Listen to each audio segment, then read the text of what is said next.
Margaret Whitfield stood in the center of her daughter Caroline's living room at 74 years old, watching her 3 children divide the contents of a life she had not yet finished living. The mahogany dining table her husband Thomas had built in 1971 went to David, who mentioned twice that it would look perfect in his summer home in the Hamptons. The china cabinet her mother had brought from Virginia in 1949 went to Caroline, who had always coveted it, and now accepted it with the graciousness of someone accepting what she had already decided was hers. The Persian rugs, the sterling silver service, the oil paintings Thomas had collected over 40 years of patient acquisition, all of it flowed outward from the family home on Chestnut Street toward the homes of her children, who had arrived that morning with moving trucks and clipboards and the efficient sorrow of people performing duty rather than experiencing loss. Margaret said nothing because saying something had stopped working 3 years earlier, around the time Thomas died, and her children collectively decided that her grief had rendered her incompetent. She had argued at first, in the months following the funeral, when David suggested she sell the house and move into a retirement community. She had pushed back when Caroline proposed managing her finances because, "Mother, you're clearly not yourself." She had resisted when Jonathan, the youngest and once the kindest, sided with his siblings in what he called the family consensus that Margaret needed help whether she wanted it or not. But arguments required energy, and grief had hollowed her out in ways her children refused to recognize. So she had watched her power of attorney transfer to David in a lawyer's office with wood paneling that smelled of lemon polish. She had watched Caroline take over the bill paying and investment management.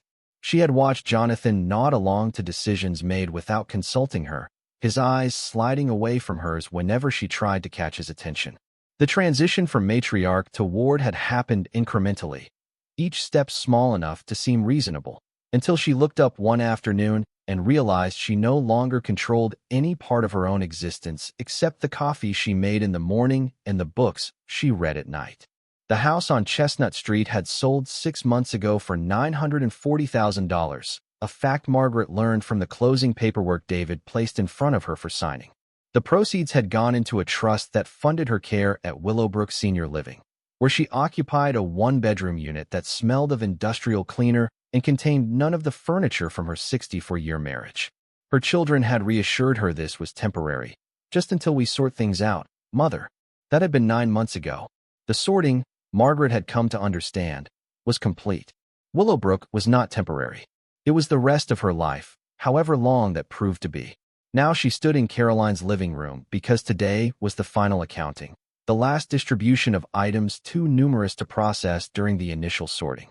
Her children had gathered to complete what they called the settlement, though Margaret was still alive, and the word settlement implied her affairs had already been closed. David wore a suit that probably cost more than Margaret's monthly stipend from the trust. Caroline wore yoga pants and a cashmere sweater, having rushed over from Pilates.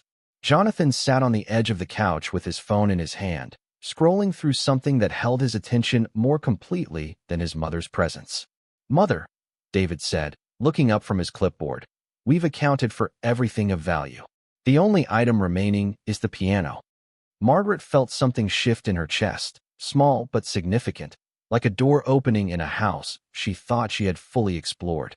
"The Steinway," she said. "It's not a Steinway," Caroline corrected with the patient tone she used when Margaret showed signs of what the family had diagnosed as confusion. "It's that old upright. The Hartmann, or whatever. Father bought it at that estate sale in '69. Hartmann Sons, Margaret said. Berlin, 1887. Your father paid $300 for it. Right? Well." Caroline exchanged a look with David that Margaret had learned to recognize over the past 3 years. The look meant Mother's going on about historical details again. "Let's move this along. None of us want it. It doesn't fit our decor, it's impossibly heavy, and the movers we consulted said it would cost $4,000 to transport because of its weight and age. Honestly, it's not worth moving." "I thought you might like to have it," David said, his voice carrying the magnanimous tone of someone offering a generous gift. "Something familiar for your apartment at Willowbrook." Margaret almost laughed.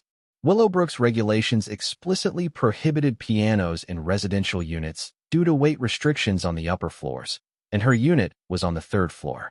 David knew this because he had been the one to review the residential contract with her. The offer was not generosity. It was disposal of an item nobody wanted wrapped in the appearance of consideration. "I'll take it," she said. 3 heads came up at once. David's expression shifted from practiced concern to genuine confusion.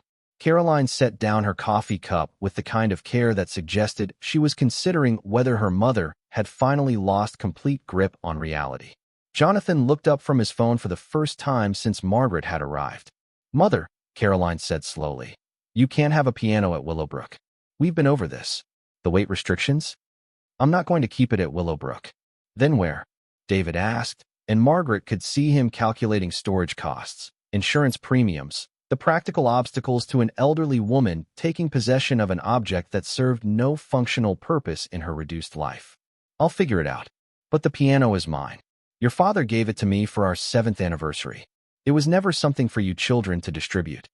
"Technically," David began, in the voice he used when citing legal principles to win family arguments, "as part of the estate consolidation, all household items fall under the piano is mine," Margaret said again, and something in her voice made the 3 of them pause. It was a tone she had not used in perhaps a decade, the voice of Margaret Whitfield before she had been reduced to mother at Willowbrook. The voice of the woman who had raised 3 children, managed a household, taught piano lessons to 2 generations of children in the neighborhood, and served on the board of the community foundation. The voice they had collectively agreed no longer existed. David recovered first. "Of course, it's yours. We were only trying to spare you the inconvenience. If you genuinely want it, we'll arrange. Transport. Where would you like it delivered?" Margaret had no idea. She had responded on instinct, to some pull she could not have articulated, to an impulse that felt like the first honest decision she had made since Thomas died. She needed to buy time while she figured out the logistics of a decision she had not yet consciously made. "I'll let you know by the end of the week."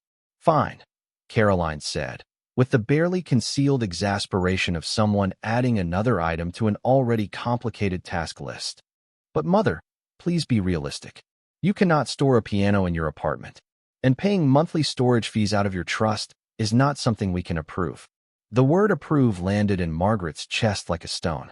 Her own money, her own piano, her own husband's anniversary gift, and her daughter spoke of approval as though Margaret were a child asking for ice cream before dinner. "I'll let you know by Friday," she repeated, and gathered her coat from where Caroline had hung it in the entry closet. She took the bus back to Willowbrook because the trust paid for a shuttle service that required 24 hours notice, and Margaret had not wanted to wait. The bus smelled of diesel and cold weather, and she sat near the back watching Cleveland slide past in gray February light.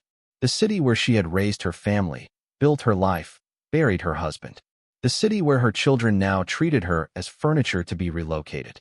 Back in her apartment, Margaret sat on the edge of her bed and stared at the beige carpeting that had come with the unit.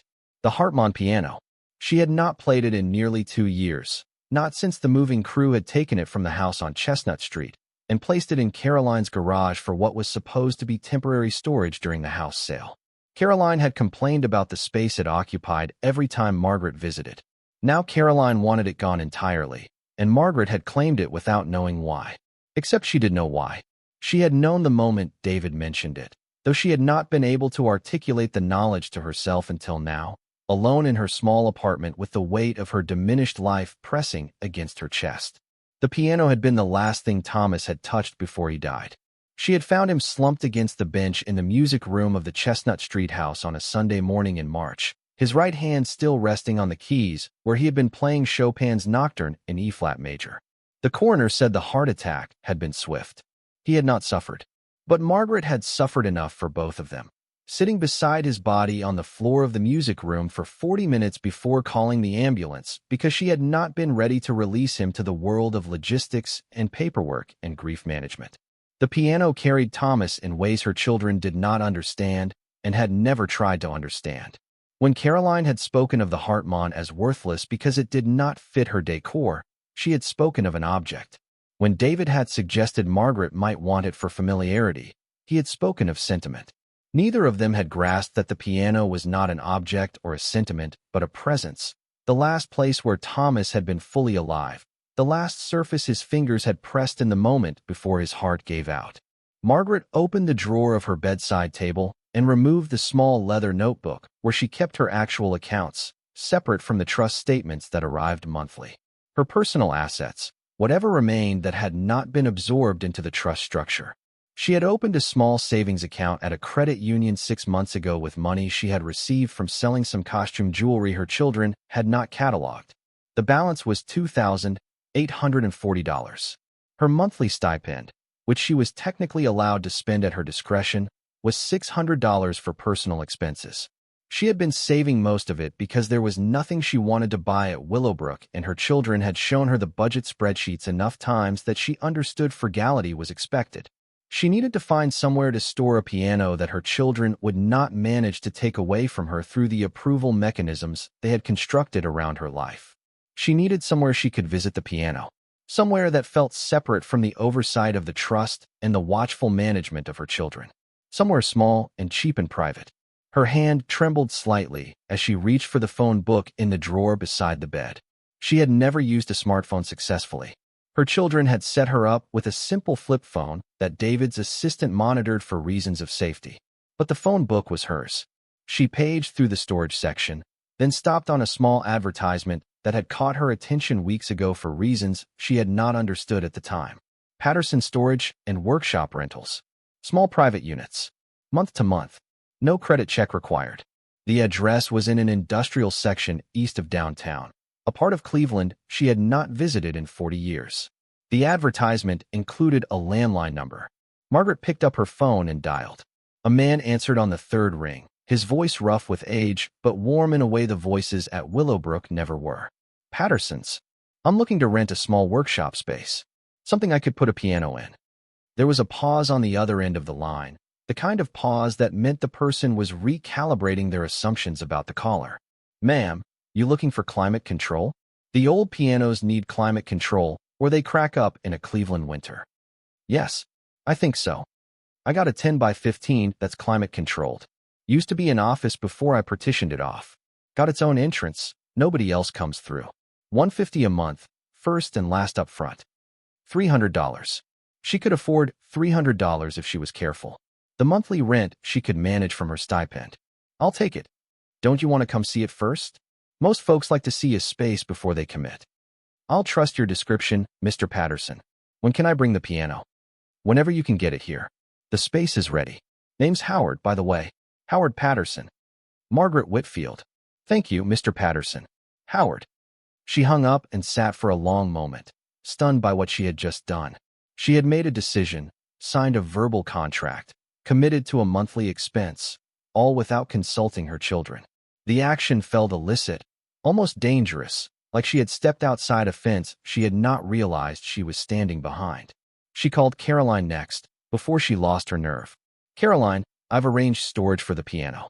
I need the address of the moving company David uses so I can schedule the transport.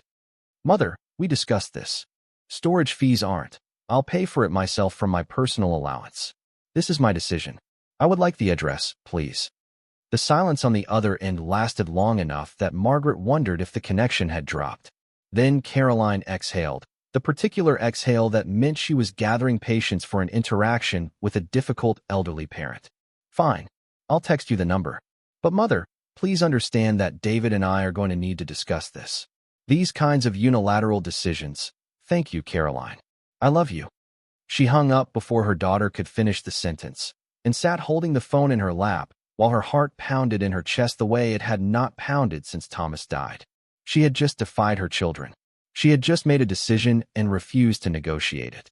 She had just behaved like the Margaret Whitfield who had existed before grief had reduced her to something her children could manage. It felt terrible and wonderful in equal measure. The moving company delivered the piano to Patterson Storage 3 days later, on a Wednesday afternoon in late February.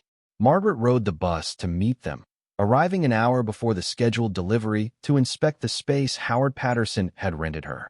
The storage facility occupied a low brick building on 79th Street, surrounded by auto body shops and small manufacturing concerns.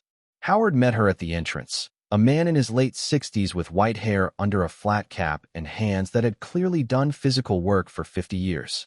Mrs. Whitfield, he said, extending his hand. Let me show you the space. The unit was exactly as he had described. 10 by 15 feet, with fluorescent lighting, a small window set high on one wall, and the steady hum of climate control that kept the temperature at 68 degrees year-round. A concrete floor, painted walls, a single metal door with a good deadbolt. Spartan but clean. Margaret could smell the faint scent of sawdust from the woodworking shop next door, but the sound was muffled by the concrete block walls. "Will this work?"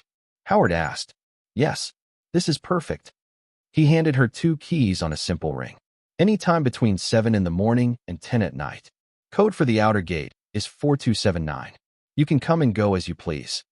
The movers arrived 20 minutes later, 3 men in coveralls who wheeled the Hartmann off their truck with the careful expertise of people who had moved many pianos. Margaret watched them maneuver it through the narrow doorway into her storage unit, positioning it against the interior wall as she directed. The piano looked smaller in the bare space than it had in Caroline's garage, more vulnerable, as though it had been exposed by the removal of context. When the movers left, Margaret closed the door and stood alone with the piano for the first time in nearly 2 years.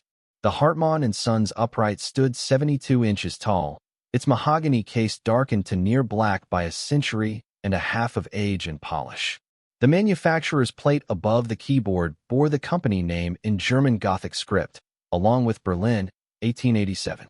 Thomas had purchased it at an estate sale the year after their 6th anniversary, arriving home with the truck from a man he had hired for the day, unloading his surprise onto their front porch while Margaret watched from the doorway with her hand over her mouth. "I know it's not a Steinway," he had said. "But the tone, Margaret. Play it. Just play one note." She had played middle C, and the tone had been unlike anything she had heard from a piano before. Warm and complex, carrying overtones that seemed to continue resonating long after the key lifted. Thomas had found a technician who specialized in European antique instruments, and together they had restored the Hartmann to performance condition, a project that had taken 2 years and introduced Margaret to a world of piano craftsmanship she had not known existed. She had taught piano lessons on this instrument for 35 years. Generations of neighborhood children had learned their scales and simple pieces on its keys. Her own children had all taken lessons for exactly as long as Margaret had required them to, none of them developing the passion she had hoped to spark. David had hated every minute. Caroline had achieved competence and then abandoned the instrument the moment she turned 16. Jonathan had been the closest to a natural, playing with genuine feeling until adolescence turned him away from anything his mother valued. Only Thomas had truly loved the Hartmann the way Margaret did. Not because he played particularly well, but because he understood what the piano meant to her, and through that understanding, came to love it himself. He had played every evening when he returned from the firm, usually Chopin, usually something melancholy. The music had been the sound of their marriage, the rhythm that structured their domestic life for more than 4 decades. Now the piano stood alone in a storage unit on 79th Street in a part of Cleveland Margaret had never visited before last week. She approached the bench, lifted the hinged seat, and found the small brass key still nestled in the compartment where she had always kept it. She unlocked the keyboard cover and folded it back, revealing keys of ivory gone slightly yellow with age. The smell of the piano rose to meet her, old wood and felt, and the particular scent of a living instrument, and Margaret sat on the bench and wept for the first time since Thomas's funeral. She wept for him. She wept for the home that had been sold. She wept for the children who had not understood. She wept for the woman she had been before grief had hollowed her out, and for the woman she was now, defiantly renting a storage unit to house an object her family wanted her to abandon. She wept until her chest ached and her eyes burned, and then she dried her face with a handkerchief and placed her hands on the keys. She played the nocturne Thomas had been playing when he died. Her fingers remembered the phrasing without consulting her conscious memory, tracing the melodic line through the familiar modulations, the sustained harmonies that had filled the music room of the Chestnut Street house for so many evenings. The Hartmann responded with its particular warmth, its overtones filling the small storage unit until the space itself seemed to vibrate with sound. When she finished, the silence afterward felt holy. Margaret began visiting the storage unit 3 times a week. She took the bus in the mornings when Willowbrook ran its residents to various medical appointments and grocery stores. She slipped away with the excuse of needing to do errands, and she rode the 72 bus east to 79th Street, and she spent 2 hours with the piano before returning in time for lunch. The routine restored something in her that she had not realized was missing. The private time. The uninterrupted hours. The experience of being alone with music and memory without the constant low-grade surveillance of Willowbrook's staff and her children's phone calls. Howard Patterson became accustomed to her arrivals. He waved from the office door when she passed, and occasionally he brought her a cup of coffee when she arrived on colder mornings. He never asked about the piano or why an elderly woman was renting storage space for an instrument she clearly planned to play rather than simply store. He was a man who understood that people had their reasons, and those reasons were their own business. In mid-March, 3 weeks after she had moved the piano, Margaret noticed something she had never noticed before. She was playing a Mendelssohn piece, a song without words, when her foot on the sustained pedal pressed down and the instrument responded with a slight thud that sounded wrong. Not musical. A dull impact that suggested something had shifted internally. She stopped playing and opened the lower front panel of the piano, where the pedal mechanism was housed. She knew enough about piano internals from her years of lessons and occasional technician visits to recognize that nothing visible had changed. The pedal trap work appeared normal, but the sound had definitely been off. She sat back on the bench and pressed the sustained pedal slowly, listening. The thud repeated, softer now that she was attending to it. Not a mechanical problem with the pedal itself. Something else. Margaret removed the upper front panel, exposing the hammer action. She had watched the technician do this dozens of times over the years. She lifted the music desk off its supports and set it aside, then slid the front panel forward and lifted it free.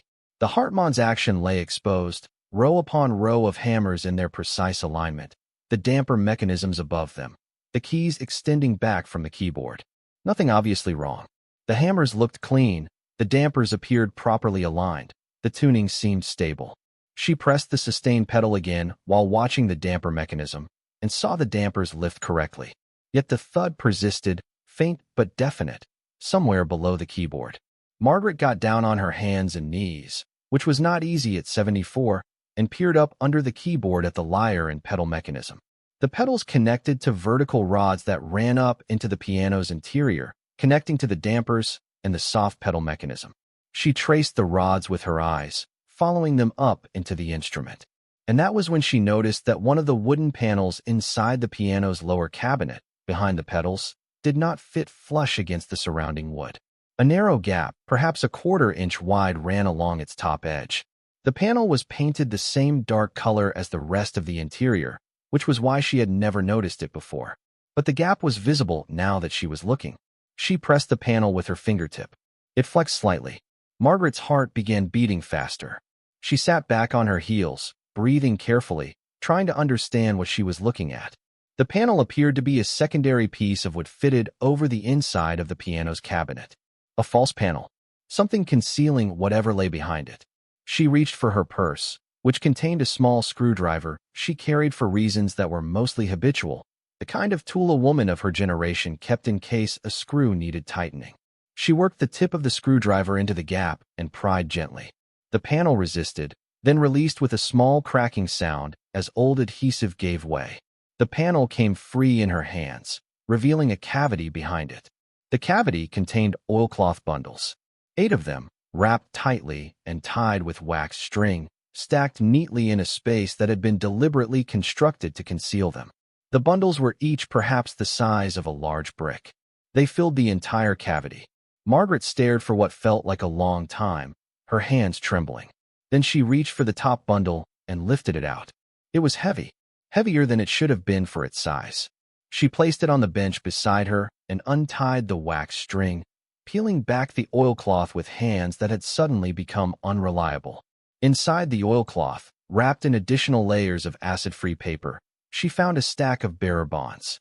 Margaret knew what bearer bonds were because Thomas had explained them to her decades ago, in one of those conversations he used to have about finance and history.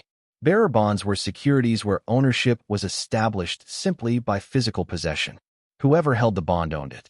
They had been common financial instruments in the 20th century before being largely phased out in the 1980s due to concerns about tax evasion and untraceable wealth transfer.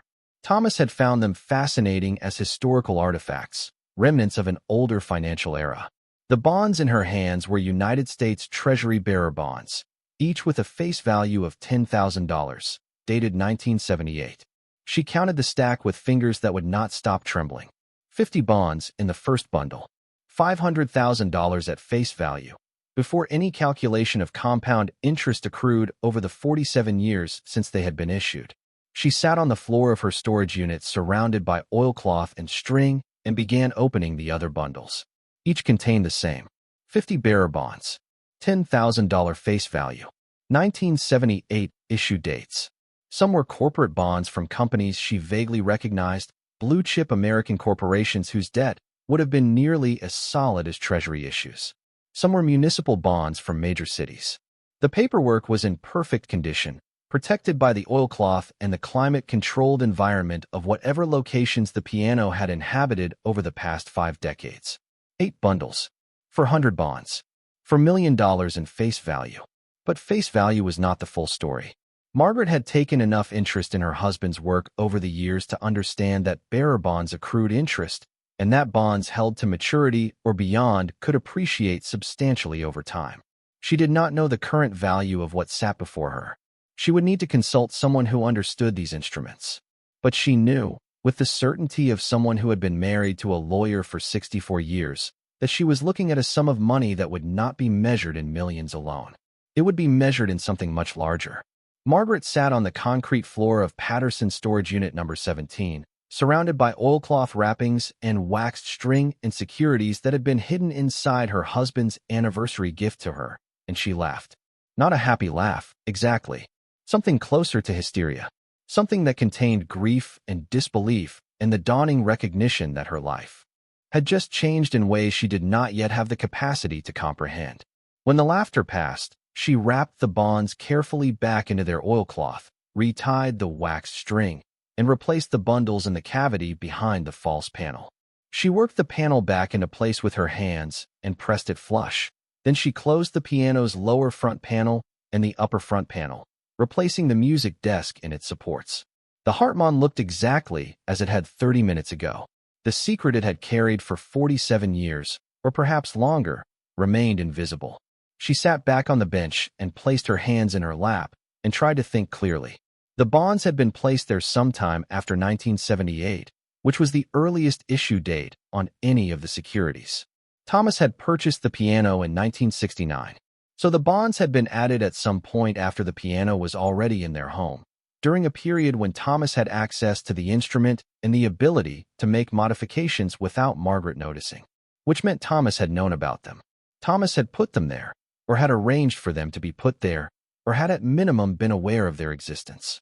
Her husband, who had worked as a corporate attorney at Whitfield, Harrison and Bray for 46 years, who had died 3 years ago of a heart attack while playing Chopin, who had kept no secrets from her in their 64 years of marriage as far as she had ever known, had concealed $4 million of bearer bonds inside her anniversary gift and had never told her about them. Margaret closed the piano's keyboard cover, locked it, and placed the small brass key back in the compartment under the bench. She gathered her purse and her coat.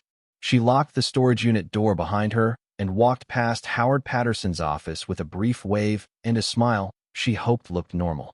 On the bus back to Willowbrook, Margaret watched Cleveland slide past in the afternoon light and tried to organize her thoughts. She needed to understand what she had found. She needed to know what the bonds were currently worth. She needed to know whether they were legal to possess, whether they represented some transaction of Thomas's that had gone wrong, whether they constituted evidence of something her husband had done that she did not want to know about. She needed professional advice from someone who was not connected to her children and who would not report her discoveries to them. She thought about Thomas's old law partner, Robert Harrison, who had retired 15 years ago but was still alive and still practicing occasional consultation work from his home office. Robert had been Thomas's closest friend at the firm. He had known Thomas's work intimately. He might have some insight into where the bonds had come from and what they represented.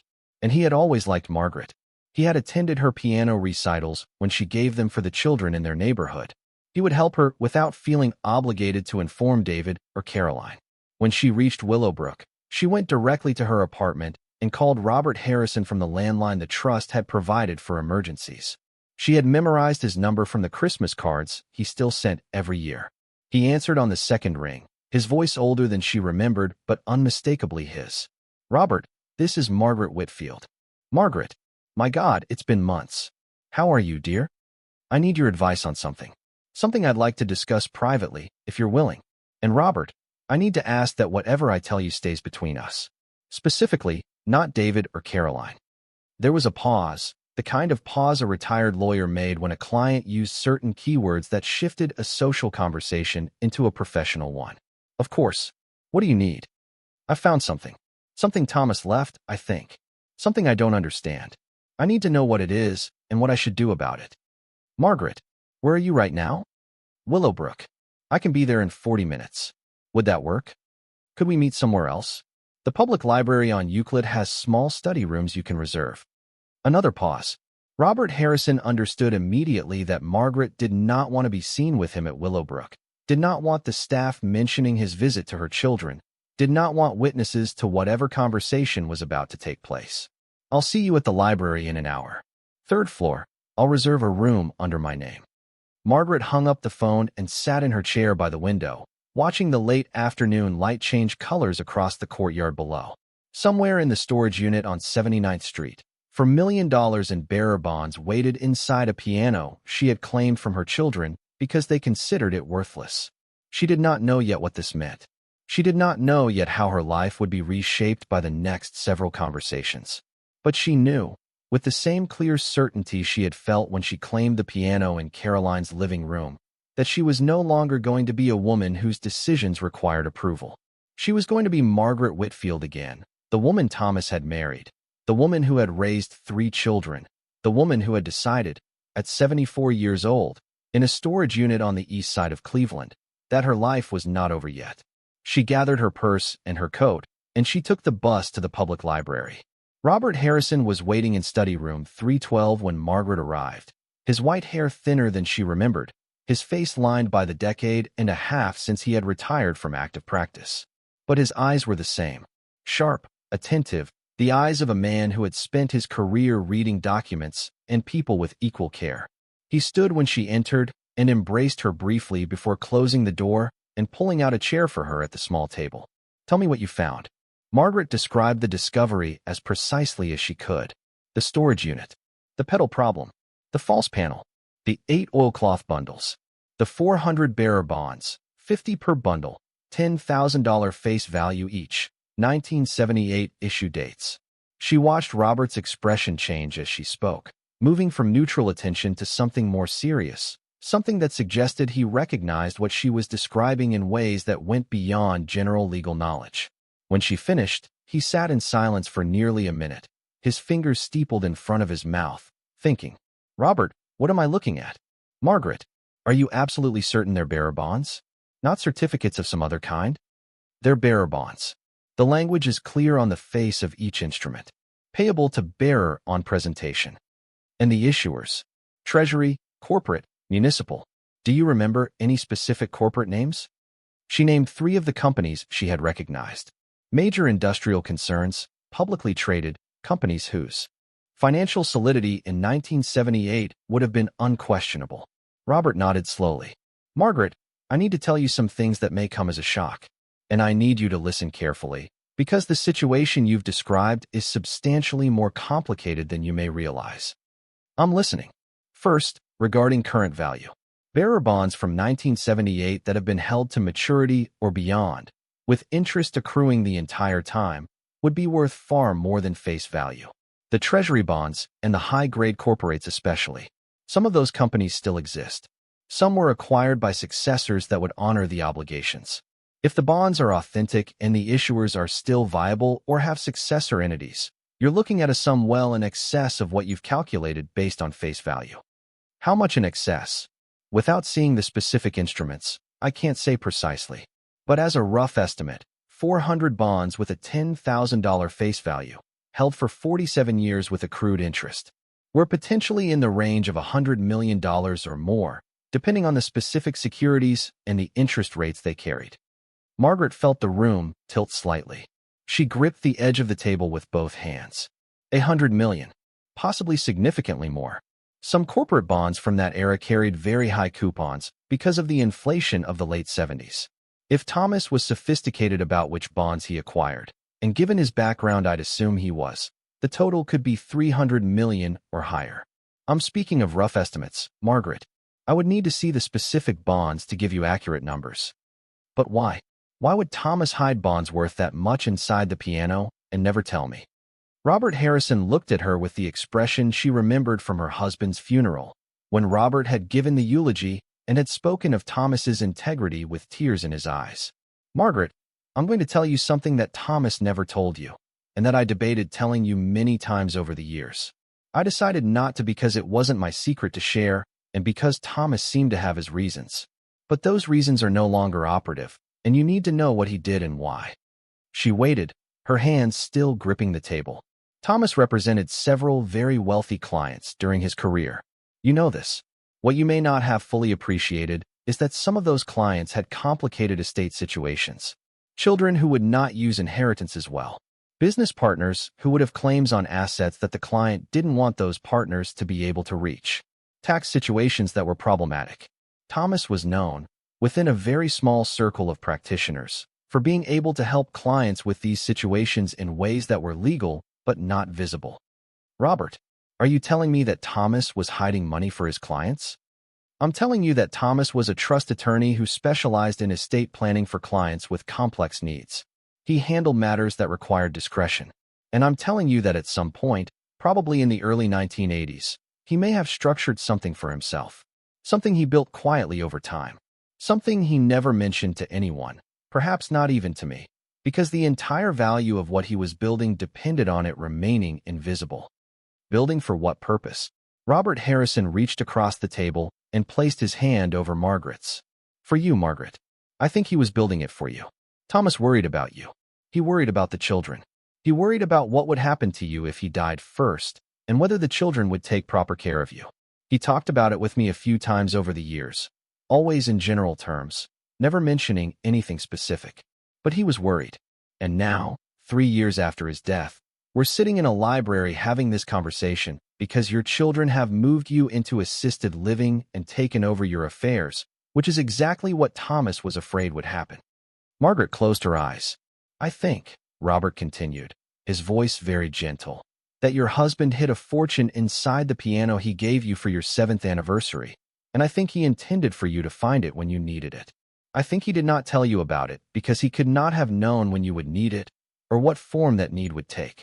I think he trusted that the piano would eventually come to you alone and that you would eventually discover what he had left you, and that discovery would happen at the moment when his protection was most necessary. Margaret opened her eyes and looked at Robert Harrison across the small table in the library study room. What do I do now? Now, Robert said, we figure out exactly what you have, and we figure out how to protect it from anyone who might try to take it from you, including, I'm afraid, your children. Outside the library, Cleveland's February afternoon had shifted toward evening, the sky going gray with approaching dusk. Inside study room 312, Margaret Whitfield sat across from her dead husband's oldest friend and began to understand that the second half of her life, which she had thought was already over, was in fact about to begin. Robert Harrison drove Margaret back to Willowbrook that evening after they left the library, parking 2 blocks away at her request, so that the staff at the entrance would not see her emerging from a car driven by a man they did not recognize. She walked the final distance alone in the gathering dark, her coat pulled tight against a wind that carried the last bite of Cleveland winter, her mind so full of what Robert had told her that she barely registered the cold. Before they had parted, they had agreed on a plan. Robert would make inquiries through contacts who specialized in historical securities, people who could authenticate bearer bonds from the late 20th century without alerting anyone to the specific transaction. He would not use Margaret's name in any of his inquiries. He would work through intermediaries who owed him favors from decades of legal practice, men and women who understood the value of discretion and who would provide accurate information without asking questions about the purpose of the inquiry. Margaret's job was to document what she had found, photograph every bond with the small disposable camera Robert had handed her from his glove compartment, and return everything to its hiding place exactly as she had discovered it. She was to tell no one. Not her children, Not the staff at Willowbrook. Not the women she occasionally had coffee with in the community room. Not anyone. Under any circumstances. Until Robert had returned with enough information for them to understand what Thomas had left her and how she should proceed. The disposable camera was the kind with a plastic body and a thumb wheel for advancing the film, an object from another era. Robert had explained, with the patience of someone accustomed to explaining obvious things to elderly clients, that digital photographs could be traced, recovered from deleted files, accessed by anyone who gained access to her phone, while film photographs existed only on physical negatives that she could control personally. Margaret had accepted the camera without argument. She had stopped being surprised by the level of precaution her situation required. She slept poorly that night, her mind circling through the information Robert had shared, returning again and again to the central impossibility of it. Her husband had hidden a fortune inside her anniversary gift and had not told her. He had done so, Robert believed, as an act of love, to protect her from precisely the circumstances she now found herself trapped within. The framing was almost too painful to accept. If Thomas had not told her, then Thomas had anticipated her being reduced to dependency. He had foreseen her children's betrayal. He had planned for a future in which she would need an escape route and would have access to nothing except what he had hidden in plain sight within an object too heavy and too old to be worth stealing. By morning, Margaret had decided that she could not allow herself to collapse into grief about what Thomas had anticipated. She had work to do. She rose at 6, dressed carefully in clothes that would not draw attention, put the disposable camera in her purse along with a small flashlight and the reading glasses she needed for close work, and she caught the 7:15 bus to 79th Street. Howard Patterson was drinking coffee at his desk when she passed his office window. He waved. She waved back. The ordinariness of the gesture steadied her. She was just a woman visiting her stored piano. Nothing unusual. Nothing that would prompt questions. Inside the storage unit, she closed the door behind her and locked it, then crossed to the piano and began the systematic work of documentation. She removed the music desk, the upper panel, the lower panel. She worked the false panel free again, lifted out each of the 8 oilcloth bundles, untied them, and spread their contents on a clean white sheet she had brought specifically for this purpose. 400 bearer bonds in total. She photographed each one individually, holding them carefully by the edges, making sure the serial numbers and issuer information were clearly visible in each frame. The camera clicked and whirred through its 27 exposures, then another 27, and another. She had brought 3 cameras. Robert had suggested she photograph everything in triplicate to protect against film damage or processing accidents. When she finished, she organized the bonds into categories. Treasury bonds in one stack, corporate bonds in another, sorted by issuer, municipal bonds in a third. She counted carefully. 120 treasury bonds, 185 corporate bonds, representing 14 different companies, 95 municipal bonds from 7 different cities. The largest corporate holdings were in companies whose names she recognized from Thomas's work. IBM, General Electric, Procter & Gamble, blue-chip American corporations whose debt in 1978 had been considered as solid as Treasury issues, and whose successor entities still existed and still honored their obligations. She rewrapped each bond in its original paper, retied the bundles in their oilcloth, and replaced them in the cavity behind the false panel. She worked the panel back into place, making sure it sat flush. She replaced the lower front panel and the upper front panel of the piano. She returned the music desk to its supports. She folded the sheet and placed it in her tote bag along with the cameras. The entire process had taken 4 hours. She had missed the mid-morning bus that would have returned her to Willowbrook in time for lunch, but she had eaten a sandwich she brought from her apartment and was not concerned about the timing. She sat at the piano when she finished, played a single chord, and listened to the Hartmann's warm resonance filling the small storage unit. Thomas had chosen well. The piano itself was beautiful. The treasure hidden inside, it was only part of what he had given her. She took the afternoon bus back to Willowbrook and arrived in time for the early dinner seating in the dining room. She ate with 2 women from her floor, Dorothy and Estelle, widows like herself who had become her friends over the past 9 months. They talked about grandchildren and weather and the quality of the evening's chicken. Margaret participated in the conversation normally, asking questions and sharing small observations about her day. She said nothing about storage units or bearer bonds or dead husbands who had hidden fortunes inside pianos. She had become, in the space of 48 hours, a woman with a secret so large that it required active effort to contain. But she was 74 years old, and she had been married to a lawyer for 64 years, and she had raised 3 children who had each learned in their own ways that their mother could not be read even when they thought they knew her. Keeping secrets, it turned out, was a skill she had never lost. Robert Harrison called her 3 days later, on a Monday afternoon, while she was reading in her apartment. He suggested they meet the following day for lunch at a restaurant downtown. He mentioned the name of the establishment and the time. He did not discuss the reason for the lunch on the phone.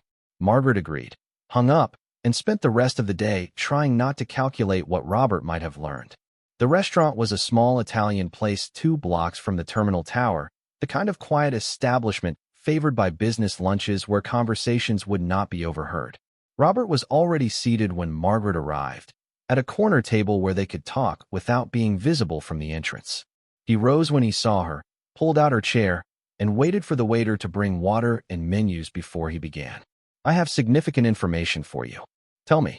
"My contacts were able to authenticate the bonds based on the photographs you provided.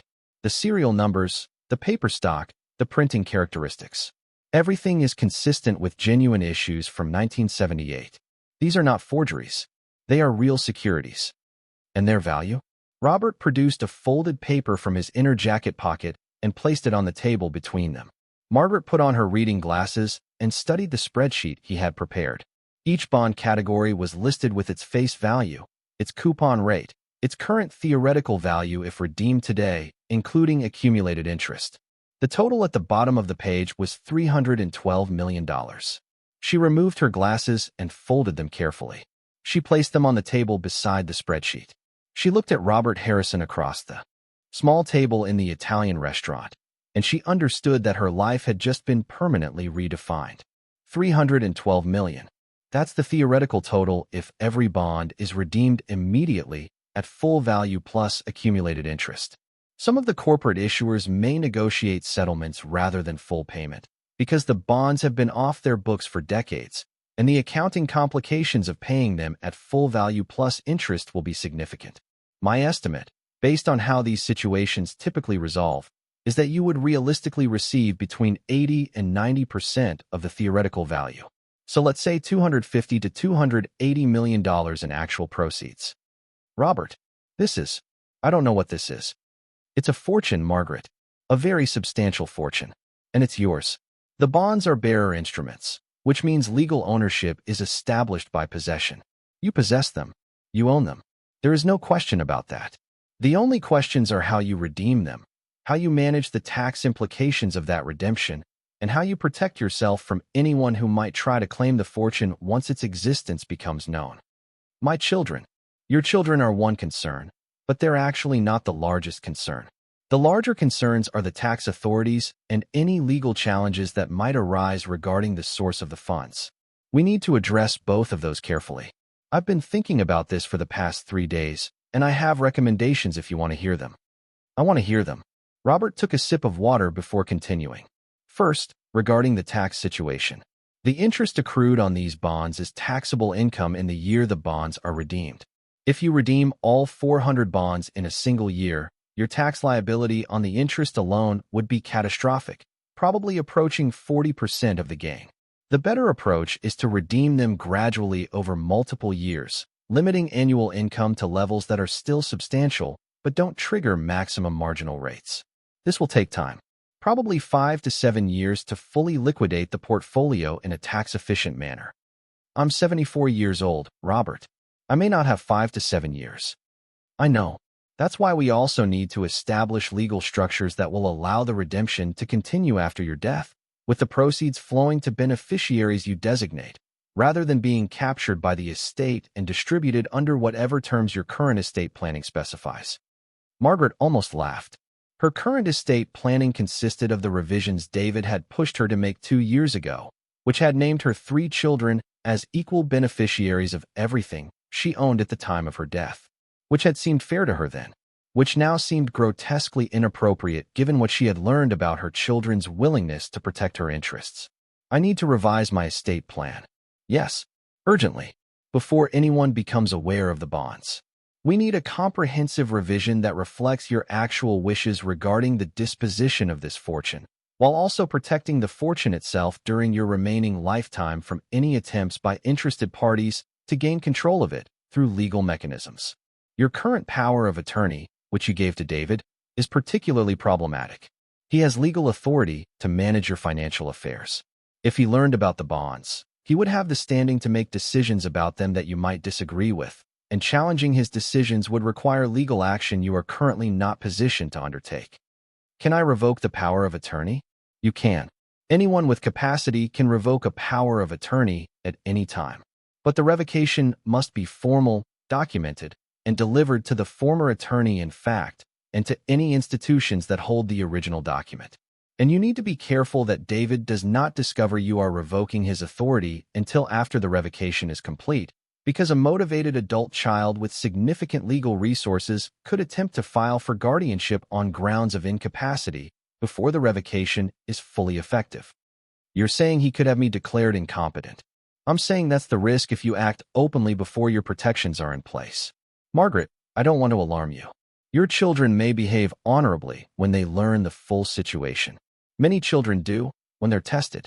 But we don't know how they'll behave, and we have to plan for the possibility that they might not. The financial incentive here is enormous. $300 million can distort the behavior of even well-meaning people. I would not recommend assuming anything about their response. Margaret thought about Caroline's expression when she had claimed the piano, the barely concealed impatience, the look exchanged with David, the implicit communication that mother was being difficult again. What do I need to do? First, we need to move quickly. Within the next 2 weeks, ideally. I want to set up a meeting for you with an estate attorney I trust. Not from my old firm. Someone entirely outside any circle your children would recognize. She practices in Akron and handles exactly these kinds of situations. She'll draft new documents revoking David's power of attorney, establishing new trust structures for the bond portfolio, and revising your estate plan to reflect your current wishes. Second, we need to secure the bonds themselves. The storage unit is adequate for now, but not for the long term. We need to move them to a professional custody arrangement, ideally a safe deposit box at a bank that has no existing relationship with your family. Third-party custody is important because it establishes a clear chain of control that your children cannot dispute or access. Third, we need to begin the redemption process gradually. My contacts can help facilitate the initial redemptions through financial intermediaries who specialize in these instruments. The first redemptions will generate significant cash, which you will need to manage carefully to avoid attracting attention. Large, unexplained deposits in your accounts would immediately trigger questions from your children, who currently monitor those accounts through the trust structure. We need to open new accounts. Yes, accounts your children do not know about. Accounts you control entirely. This is why we need to revoke David's power of attorney and restructure the trust first. Once the legal structures are in place, we can establish new banking relationships that will hold the proceeds of the bond redemptions without any connection to your current financial oversight. Margaret listened to Robert explain the steps they would need to take, and she felt a strange mixture of overwhelm and exhilaration. The scope of what he was describing was vast. She had never undertaken anything like this in her life. She had been a wife and mother and piano teacher. She had managed a household budget and invested modest retirement savings. She had never in her 74 years dealt with fortunes of this magnitude or the legal machinery required to protect them. And yet here she was, in an Italian restaurant in downtown Cleveland, planning with her dead husband's oldest friend how to preserve $300 million from being taken by her own children. Robert, I have to ask you something, and I need you to answer honestly. Of course. Where did this money come from? Is it legitimate? Robert Harrison took a long moment before answering.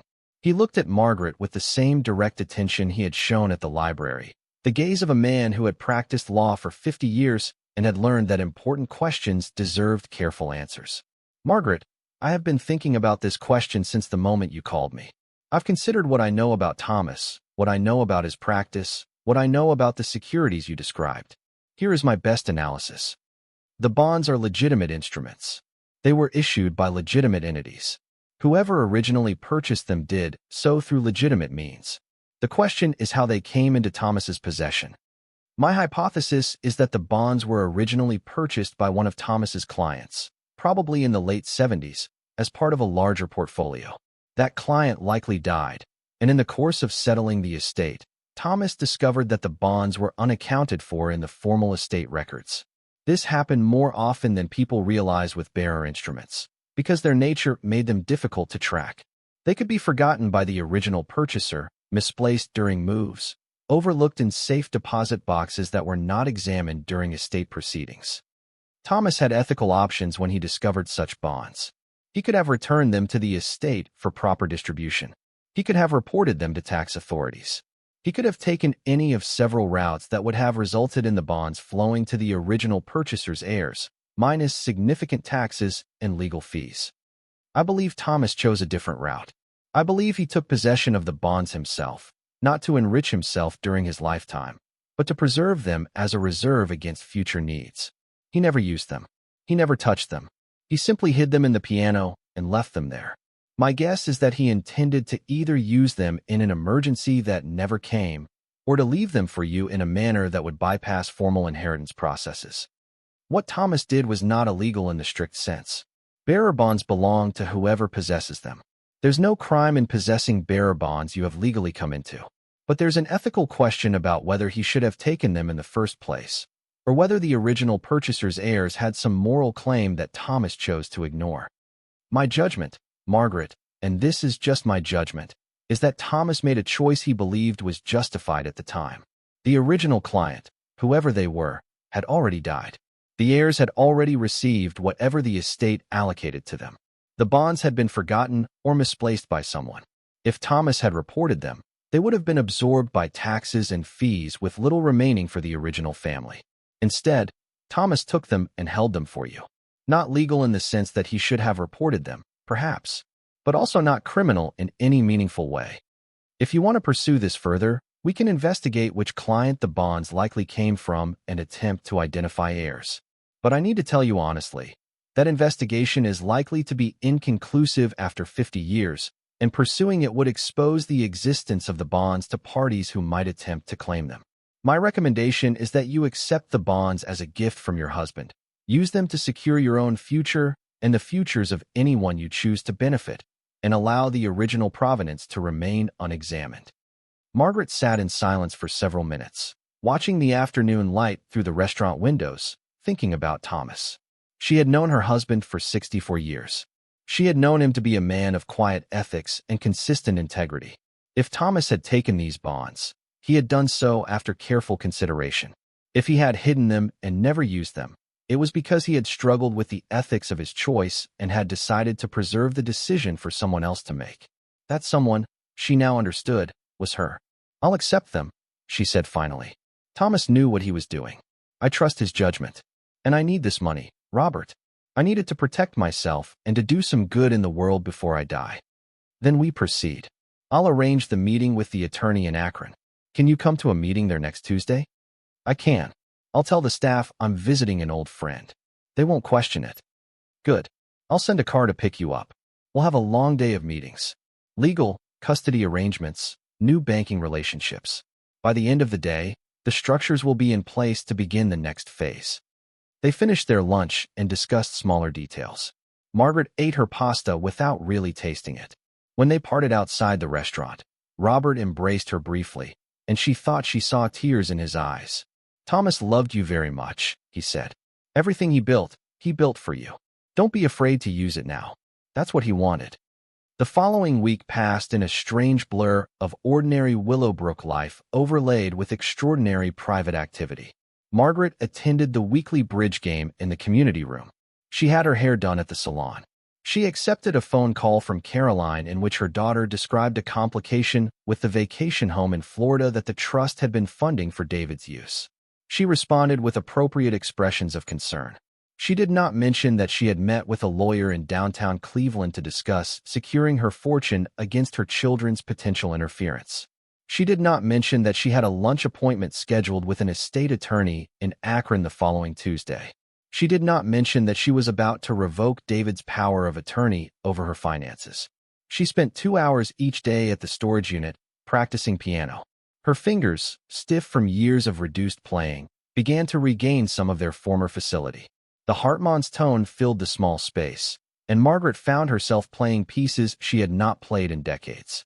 Chopin, Schumann, Brahms. The music brought Thomas back to her in ways that photographs and memories did not.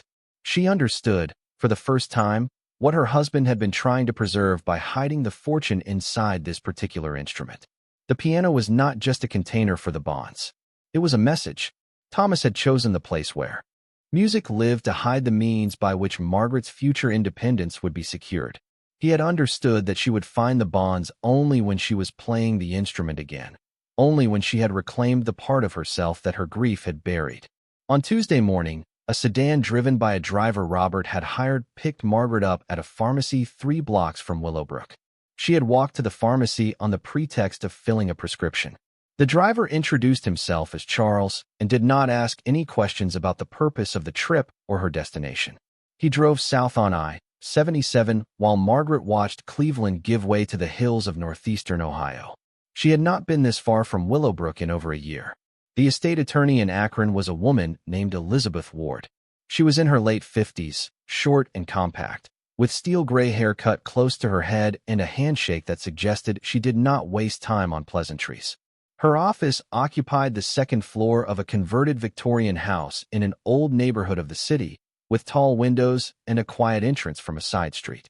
Robert met Margaret in the waiting room and walked her back to Elizabeth's office, where the three of them spent the next 6 hours working through the legal structures that would reshape Margaret's financial life.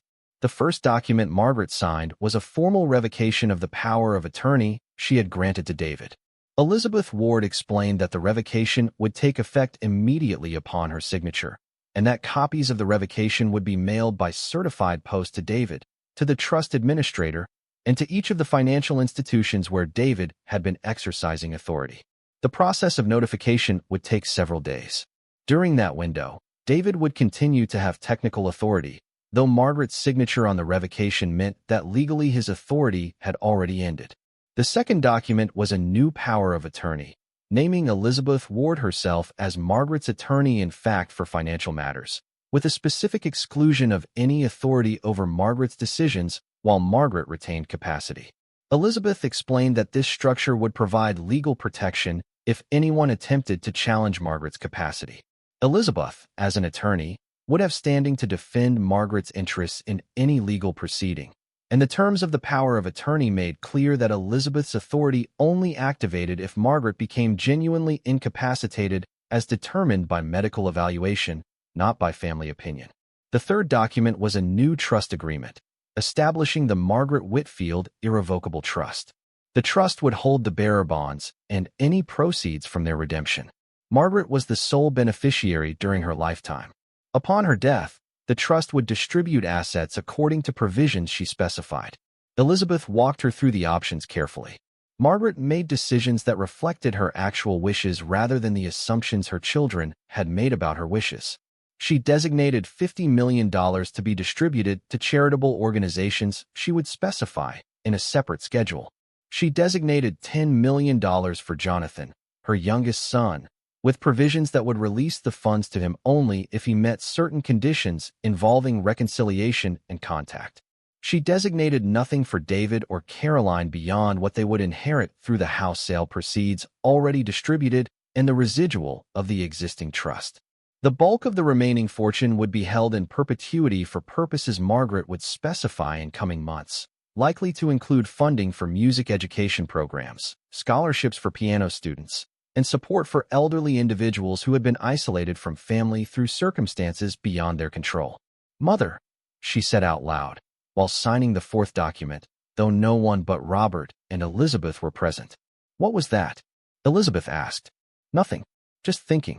My mother always said that money should be spent in ways that reflect what you actually value. I'm trying to do that." "You're doing it well." The fourth document was a new will, replacing the one David had helped her revise 2 years ago. The new will incorporated the trust provisions and added specific bequests of personal property. The Hartmann piano would go to a music conservatory in Cleveland that she would name. Her jewelry and personal items would go to Dorothy and Estelle and two other women at Willowbrook whose kindness had made her situation bearable. Thomas's remaining personal effects, the items her children had not already claimed, would be donated to an organization serving widowed men over 70. Every provision Margaret specified was a small refutation of the assumptions her children had made about what she valued and how she would want her estate distributed. The fifth and sixth documents were arrangements with a private bank in Columbus that Elizabeth recommended. Margaret would open accounts in her name alone, with signature authority that no family member could access. Proceeds from bond redemptions would flow into those accounts. The bank would provide secure custody for the bonds themselves until they could be systematically redeemed. Elizabeth had already contacted the bank and arranged for their senior trust officer to meet Margaret the following week to formalize the accounts. By the time they finished, it was nearly 6 in the evening. Margaret was exhausted. Her hand ached from signing so many documents. Her head was full of legal terminology and procedural details she would need to remember, but the structures were in place. As of that Tuesday afternoon, Margaret Whitfield was no longer legally dependent on her children's approval for financial decisions. As of that afternoon, she controlled her own life again. Robert drove her home this time, Charles having been sent back with the sedan earlier. They stopped for dinner at a diner near Medina, sliding into a booth in the back while Robert ordered them each a grilled cheese sandwich and tomato soup. Margaret had not eaten a grilled cheese sandwich in 40 years.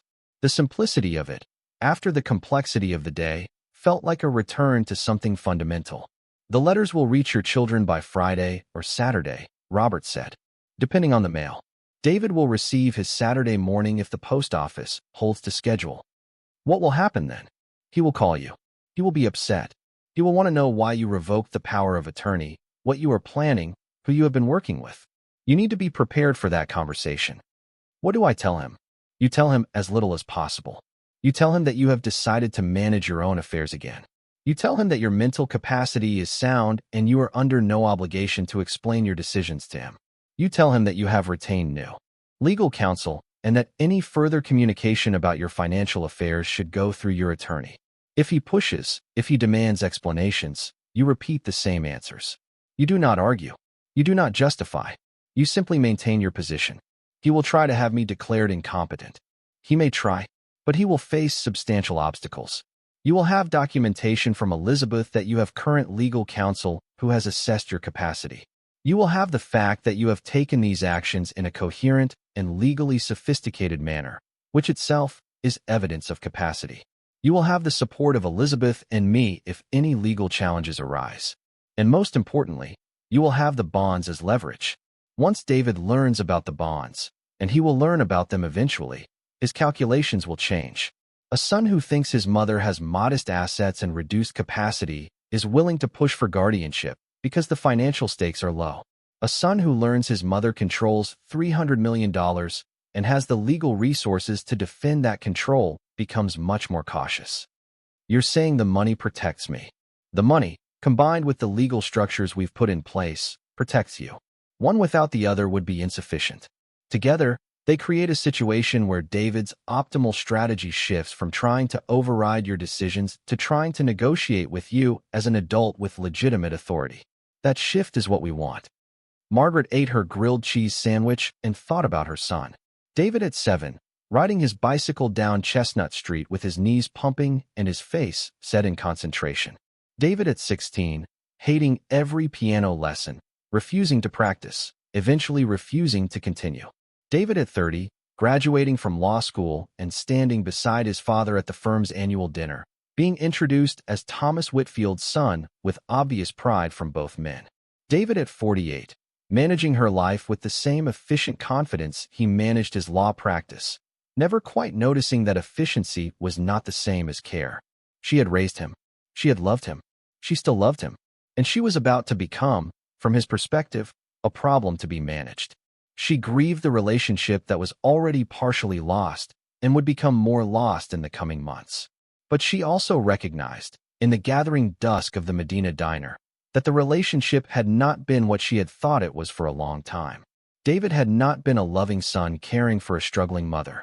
He had been an executor managing an inconvenient elderly parent. The distinction had been invisible to her while she was inside it, but was unmistakable now that she was standing outside looking back. "I can do this," she said. "I know you can." They finished their meal and drove the rest of the way to Cleveland in comfortable silence. Robert dropped her at the same pharmacy where she had met Charles that morning.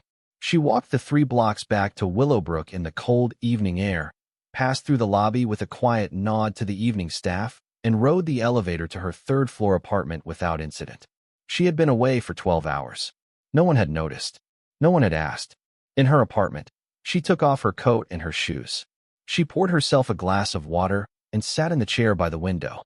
She looked out at the courtyard below, where the last light of the day was draining from the sky, and she thought about what she had just done, the documents she had signed, the structure she had put in place, the collision course she had set with her children, all 3 of them, but especially with David, who would react first and most intensely to the news that his mother had reclaimed her autonomy. She was afraid. She could not pretend otherwise. The confrontation ahead of her was one she had avoided for 3 years by allowing her children to manage her. Now she was going to force the confrontation. She was going to require them to see her as she actually was, not as they had found it convenient to imagine her. Some part of that confrontation would succeed. Some part would fail. Relationships would be reshaped. Some would be damaged beyond repair. But she was also calm. Underneath the fear, there was a stillness she had not felt since Thomas died. The stillness of a decision fully made. The stillness of a person who had stopped waiting for her life to return and had begun living it again, on her own terms, with her own authority, for whatever time remained. She went to bed at 9, earlier than usual, and she slept more soundly than she had slept in 3 years. David called Saturday morning at 8:45. Margaret was drinking coffee and reading the newspaper when her phone rang. She let it ring 3 times before answering, a small indulgence she allowed herself because she wanted to arrive at the conversation centered rather than reactive. "Mother, what the hell is this letter?" His voice was strained, barely controlled, the voice of a man who had been holding himself together by effort since he had opened the certified mail 20 minutes earlier. "Good morning, David. I'm at Caroline's. We're both reading these letters. You revoked my power of attorney. You retained some attorney I've never heard of. You are making decisions about your finances without any consultation with your family. What is going on?" "I'm making decisions about my life, David. That's what's going on. You can't just do this. These are significant legal actions. You don't understand the implications." "I understand them perfectly. I discussed them at length with my attorney before signing. She walked me through every document. I know what I did." "Who is this attorney?" "Elizabeth Ward. She practices in Akron. I have her contact information if you want to reach her. She's aware that you may be calling. She's expecting it, actually." There was a pause on the other end of the line. Margaret could hear Caroline in the background, her voice sharp with agitation, asking David what was happening. David must have put his hand over the phone because his response to Caroline came through muffled. "Mother, I'm going to need you to come over to Caroline's right now. We need to discuss this in person. This is not a conversation we can have on the phone." "I don't think so, David." "What do you mean, you don't think so? This is urgent. Your family needs to understand what you've done and why."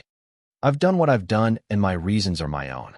If you want to discuss it, you can make an appointment with Elizabeth Ward. She handles all of my financial and legal affairs now." "Mother, listen to yourself. You sound like you've been manipulated by someone. This isn't how you talk. These aren't your decisions. Someone has gotten to you." Margaret almost laughed. The one explanation her son could accept for his mother having an opinion was that someone else had put the opinion into her head. She was 74 years old. She had been running a household since she was 20, and David still believed that any decision she made without him involved a manipulator pulling strings. "David, I'm going to say this once, and I need you to listen carefully. I am not being manipulated. I am not confused.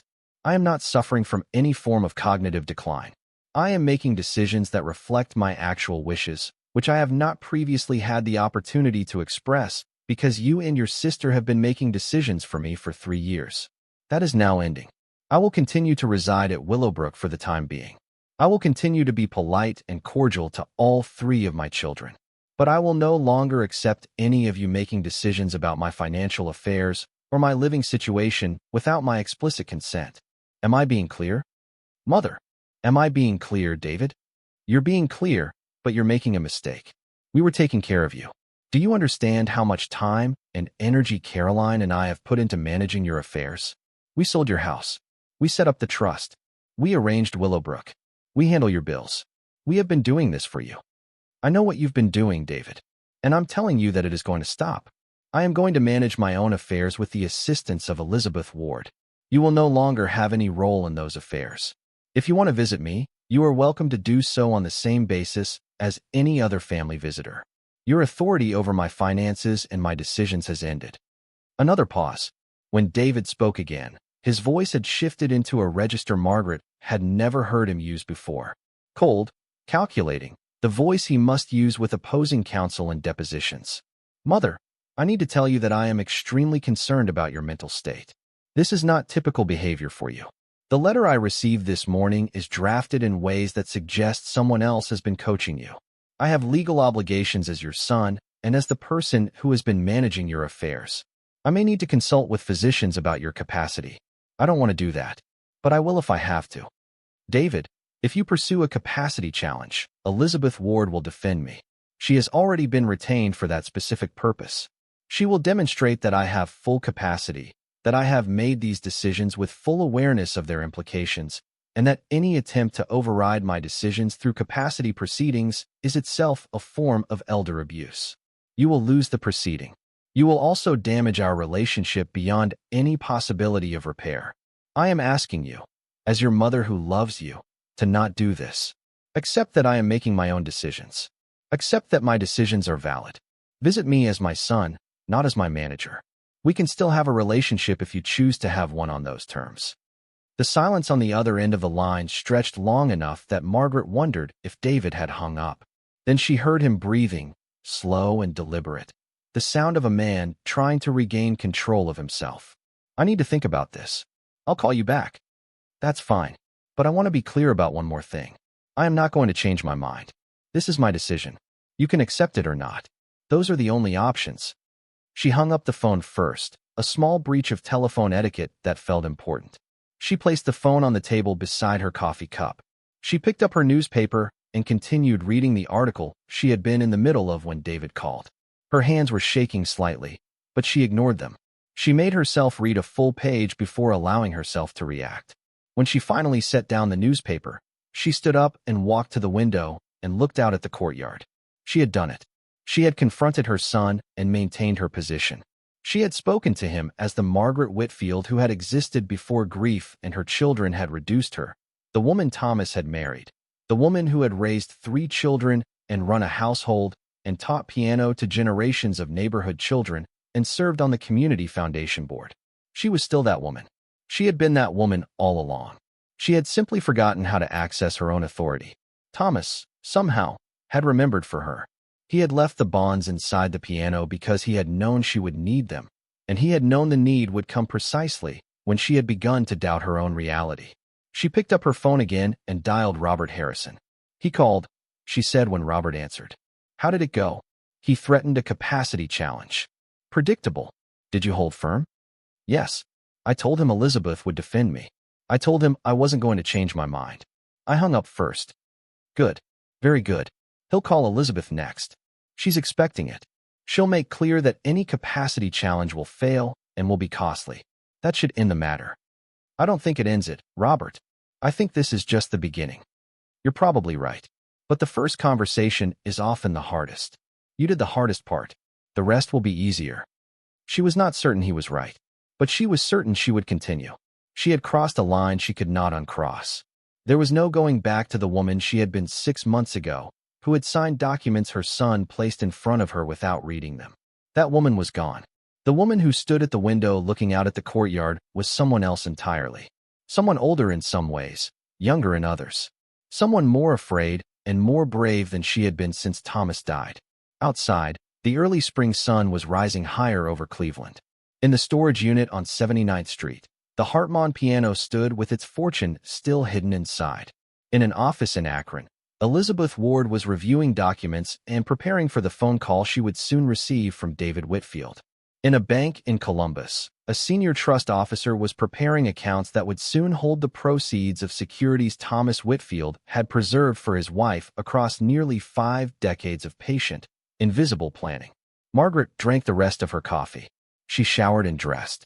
She took the bus to the storage unit and spent 2 hours playing Chopin on the piano that had saved her life. When she returned to Willowbrook in the afternoon, she found that David had called twice more and left messages. Caroline had called 4 times. Jonathan, her youngest, had not called at all, which told her something about Jonathan she had suspected but not wanted to confirm. She did not return any of the calls. She had told her son what she needed to tell him. The rest of the conversation would happen when she was ready, not when her children demanded it.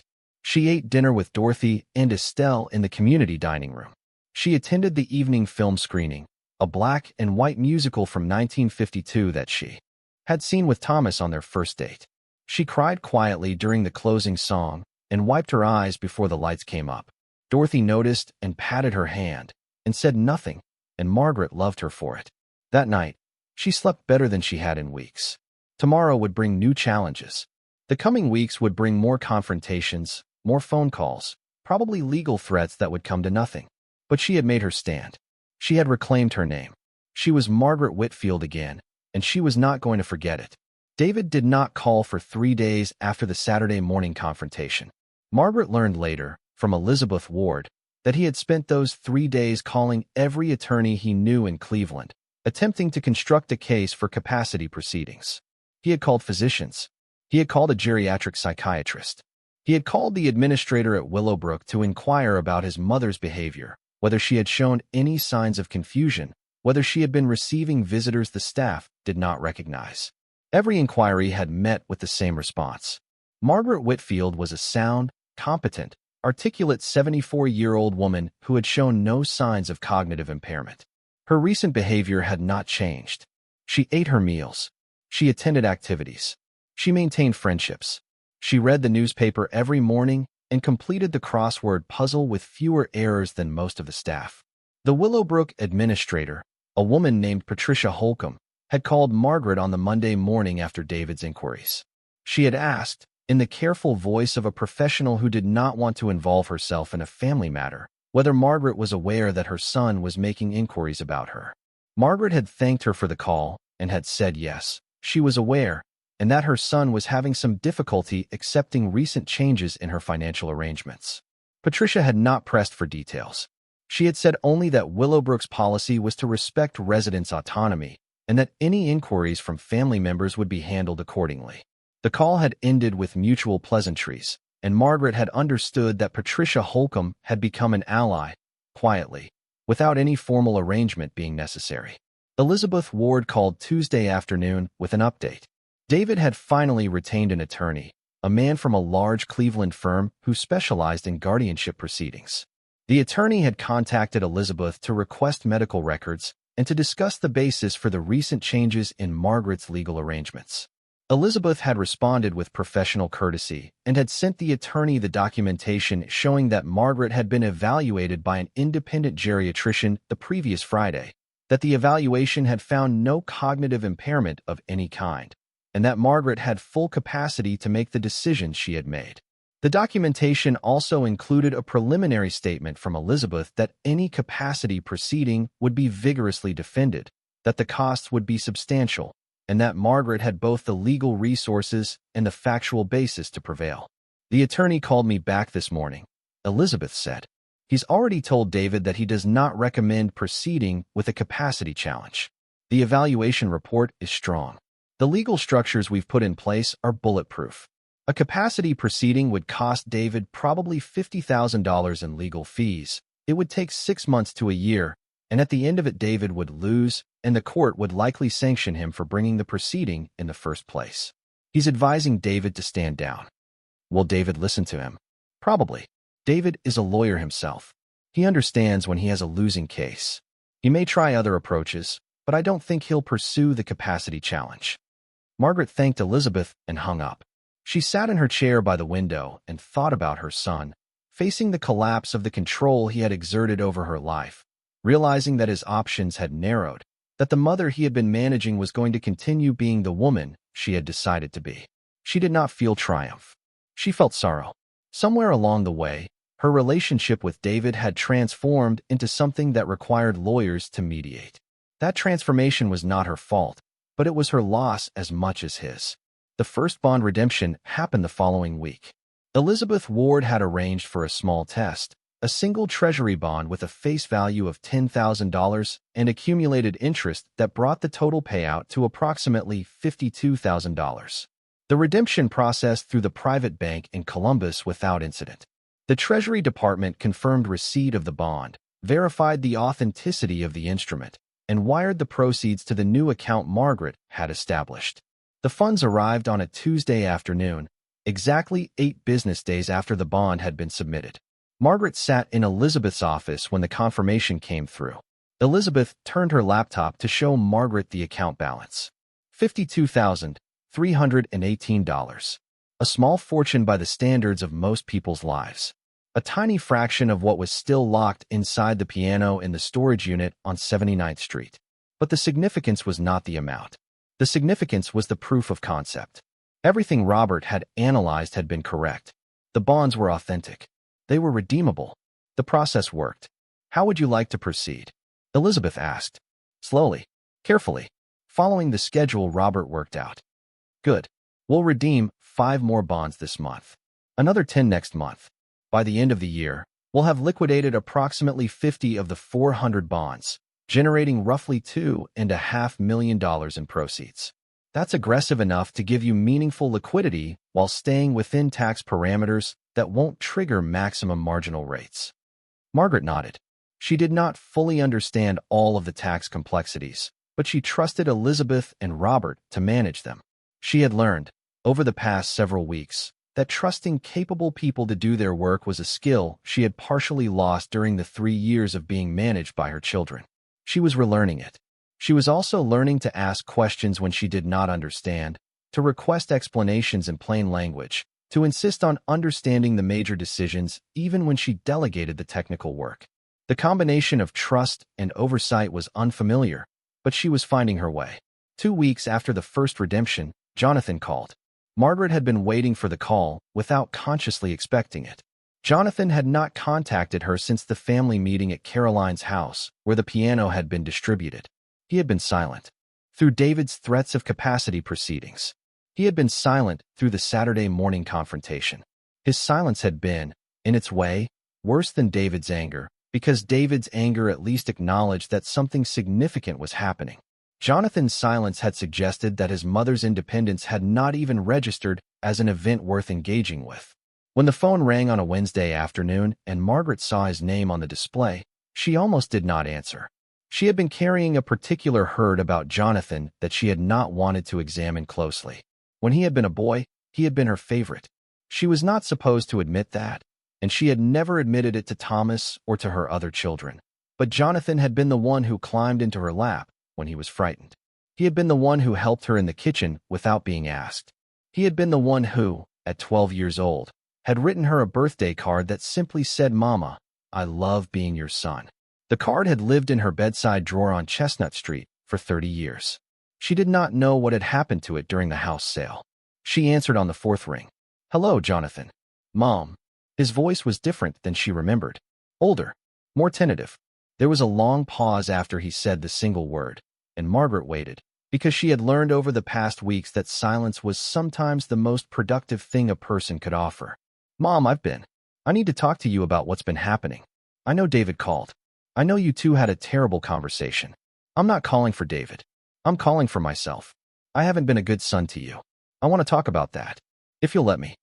Margaret closed her eyes. She held the phone against her ear and felt tears she did not want her son to hear in her voice. "What would you like to say, Jonathan? I don't know where to start. I've been sitting here for an hour trying to figure out how to make this call. I guess I'll just start with the obvious thing. I'm sorry. For everything. For going along with David and Caroline when they decided to sell the house. For not asking you what you actually wanted. For not visiting you at Willowbrook as often as I should have. For not calling. For being so wrapped up in my own life that I treated you like a problem David and Caroline were handling, rather than like my mother. Why are you calling now, Jonathan? Because I realized what we did to you. It took David losing his mind about the power of attorney for me to realize it. He called me 3 days after the letters went out. He was raving about how you had turned against him, how you had been manipulated, how you needed to be stopped before you made terrible decisions. And I listened to him, and I thought, listen to yourself, David. She's our mother. She's not turning against us. She's trying to get away from us. Because we've been treating her like she's already dead. Margaret could not speak for a moment. She pressed the phone harder against her ear and tried to control her breathing. Mom, are you still there? I'm here, Jonathan. I'm sorry. I know that's just a word. Sorry doesn't undo 3 years. I don't expect you to forgive me. I just needed you to know that I see what happened now. And I'm not with David on this. Whatever you're doing, whatever decisions you're making, I support you. I don't need to know the details. I don't need to be involved. I just need you to know that you have at least one child who sees you as a person rather than as a problem. Jonathan, could you come visit me? Yes. Mom. Yes. When? Whenever you can. This weekend, if you're available. Just the 2 of us. I don't want your brother and sister. I want to talk with you alone. I'll drive up Saturday. I'll be there by 10 in the morning. Thank you. They ended the call a few minutes later, after some awkward small talk about the weather and his work as an architect in Pittsburgh. When Margaret hung up, she sat for a long time in her chair by the window, watching the late afternoon light and thinking about her youngest son. She had built her life around her children, and her children had built lives that had moved away from her, and she had thought all 3 of them had drifted into the same distant orbit. But Jonathan, it seemed, had not drifted all the way. Some part of him had still been paying attention. Some part of him had still been her son. Saturday morning, Margaret met Jonathan in the lobby of Willowbrook. She had dressed carefully in a blouse Thomas had particularly liked and a skirt that still fit her despite the weight she had lost during the past 3 years. Jonathan arrived at 10:04, his hair grayer than she remembered from Christmas, his face thinner. He embraced her for longer than he had embraced her in years, and when he pulled back there were tears on his face that he did not try to hide. They drove to a small park 3 miles from Willowbrook, the kind of park with walking paths and a pond where ducks gathered. Margaret had not been to this park in perhaps 40 years, though she had driven past it hundreds of times. They walked slowly around the pond, Jonathan adjusting his pace to hers, talking about ordinary things at first. His work. His wife Sarah, who had not come with him for reasons Jonathan did not fully explain, but that Margaret suspected involved Sarah's discomfort with family dynamics that had never included her warmly. His 2 daughters, 17 and 14, the granddaughters Margaret saw rarely and communicated with only through the birthday cards she sent each year. When they reached a bench overlooking the pond, they sat down and Jonathan turned to face her. Mom, I need to ask you something, and I need you to tell me the truth. Is there someone you're working with? Not because I doubt you, because I want to understand. Is someone helping you with the legal things you've done? Yes. Your father's old law partner, Robert Harrison. Do you remember him? I remember him. He came to Thanksgiving a few times when I was a kid. He was nice to me. He's been helping me. He's introduced me to an estate attorney in Akron. They've been arranging the legal changes I made. Can you tell me why you made them? Margaret looked at her son. She considered, for a long moment, whether to tell him the full truth. The piano, the bonds, the fortune. She had promised herself and Robert and Elizabeth that she would tell no one, not yet, because the secrecy was part of the protection. But Jonathan was not David. Jonathan had come to her in humility. Jonathan had apologized without being asked.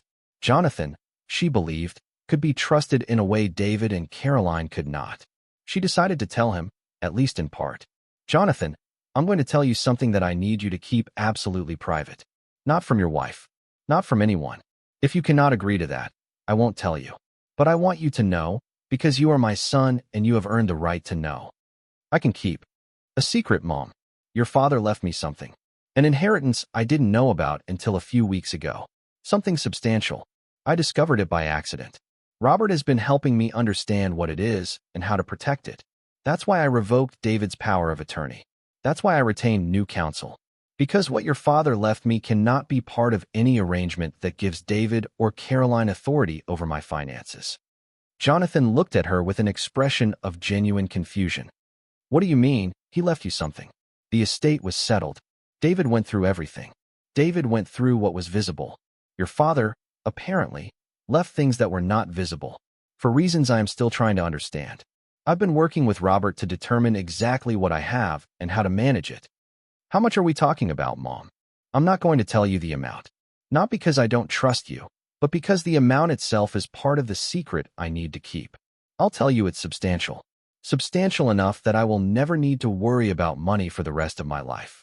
Substantial enough that I can provide for people I want to provide for and support causes I care about, without concerns about running out. That's all I'm going to say. Jonathan was quiet for a long time, watching the ducks on the pond. When he spoke again, his voice was thick with emotion. Mom, I want you to know that it doesn't matter to me. I mean, I'm glad for you. I'm glad Dad left you something to take care of you. But whatever it is, it's yours. I'm not going to ask about it. I'm not going to pressure you about inheritance or anything like that. I want to be your son again, not your heir. Margaret reached for his hand. She held it tightly, the way she had held it when he was small and they had crossed streets together. Jonathan, there's something I want to give you. Not because you asked. Not because I need anything from you. Because you are my son and I love you and I want you to know it. When I'm gone, I've arranged for you to receive something from what your father left. It's not an enormous amount, by the standards of what he left, but it's enough to change your life. It's enough to pay off your mortgage and send your daughters to any college they want to attend and let you and Sarah retire whenever you decide to stop working. I've put it in trust for you. Elizabeth Ward will contact you after I die and walk you through the arrangements. I just wanted you to know that it exists. Mom, you don't have to. I know I don't have to. I want to. You have earned it. Not by doing anything specifically, but by being willing to come to me today and tell me you see me. That matters to me, Jonathan. That matters more than you understand. They sat on the bench for another hour, talking about the past. Margaret told him stories about his father she had never told him before. About their courtship in 1961, the way Thomas had proposed to her on a picnic by the river, the anxieties Thomas had carried throughout his career that he had hidden from his children. Jonathan told her stories about growing up that she had not known, things she had been too busy to see, ways his father had quietly intervened to help him through college difficulties she had not been aware of. The understanding that grew between them was not a full restoration of the relationship they should have had, but it was a beginning, and both of them understood that a beginning was more than they had a week ago. When Jonathan drove her back to Willowbrook in the early afternoon, he walked her to the elevator rather than just dropping her at the door. He hugged her again before she got into the elevator, and he said, I'll call every week, every Sunday evening, if that's okay with you. It's okay with me. I love you, Mom. I love you too, Jonathan. She rode up to her apartment, and she did not cry until she closed the door behind her, and then she cried for half an hour, sitting on her bed, holding a pillow to her face so that Dorothy in the next apartment would not hear. She cried for the years her children had spent treating her like a problem. She cried for the son who had found his way back to her. She cried for Thomas, who had not lived to see any of this, but who had somehow known it would be needed, and who had prepared for it with the patient love that had defined their marriage. She cried until there were no tears left, and then she washed her face and she poured herself a small glass of sherry, and she sat in her chair by the window, and she watched the sun move across the courtyard. Caroline called 2 days later. The conversation was short and awkward and unproductive. Caroline did not apologize. Caroline expressed concern. Caroline suggested that Margaret come to dinner so they could work through some of the issues that had been building up. Margaret declined. She said she would be happy to see Caroline in a neutral setting, perhaps lunch at a restaurant, but that she would not be coming to Caroline's house for family meetings that were designed to pressure her into changing her mind. Caroline had been unable to hide her frustration. The call had ended with cold civility rather than reconciliation. Margaret had not been surprised. She had been married to Thomas Whitfield for 64 years and had raised 3 children, and she had learned that some people could recognize when they had been wrong and some people could not, and that the difference was not always related to intelligence or character, but was something deeper and less malleable. Caroline had inherited from Thomas's mother a particular kind of stubbornness that resisted admitting error. Margaret had observed this pattern for decades. She did not expect it to change now. David never called back directly after the Saturday morning confrontation. Over the following weeks, Margaret learned through Elizabeth that David had quietly moved to a position of grudging acceptance. He had not conceded that he had been wrong. He had not apologized. He had simply stopped fighting. He had also stopped calling. Every communication from David came through his attorney, who communicated with Elizabeth, who relayed relevant information to Margaret. The distance David had established was formal, professional, and permanent. It was not what Margaret had wanted, but it was what David had chosen, and she respected his choice even as she mourned what it represented. The bond redemptions continued on schedule. By the end of the first year, Margaret had liquidated 54 bonds, generating proceeds of just over $3 million. The money sat in the accounts in Columbus, invested conservatively in a portfolio of index funds and treasury securities that Elizabeth had arranged. Margaret drew modest sums from the account when she needed them. She upgraded her apartment at Willowbrook to a 2-bedroom unit on the top floor, with better light and a small balcony. She paid for a private driver service that allowed her to go wherever she wanted, whenever she wanted, without relying on the Willowbrook shuttle or the bus. She began taking day trips to places she had not visited in years. The art museum, the orchestra, botanical gardens 40 minutes outside the city. Small pleasures that had been unavailable to her during the 3 years of reduced life were now available, and she savored them with the appreciation of someone who knew what it meant to be without them. She also began giving, quietly at first, and then with more intentionality as she developed her sense of what she wanted to support. The first gift was $50,000 to the music conservatory, where she had taken her own lessons as a girl. The second was $100,000 to a scholarship fund that supported piano education for children from families who could not afford private instruction. The third was $250,000 to an organization that advocated for elderly individuals who had been isolated from family or who were facing guardianship challenges. Elizabeth Ward helped her structure each gift to maximize the charitable impact, while also providing tax benefits that offset some of the income from the bond redemptions. By the end of the second year, Margaret's giving had exceeded $2 million. She had funded music education programs in 4 cities. She had endowed a chair in piano performance at a small college in Ohio. She had established a small foundation, the Thomas and Margaret Whitfield Foundation, that would continue her charitable work after her death. Elizabeth had hired a young program director for the foundation, a woman named Rachel Kim, who was 31 years old and brilliant, and who met with Margaret monthly to discuss grant-making priorities. Rachel had become, in an unexpected way, another of Margaret's unlikely companions in her late-life transformation. The foundation work gave Margaret a sense of purpose she had not felt since she had stopped teaching piano lessons at 65. She was not just spending money. She was building something that would outlast her, something that reflected her values and Thomas's values, something that would continue providing music education and elder support for decades after she was gone.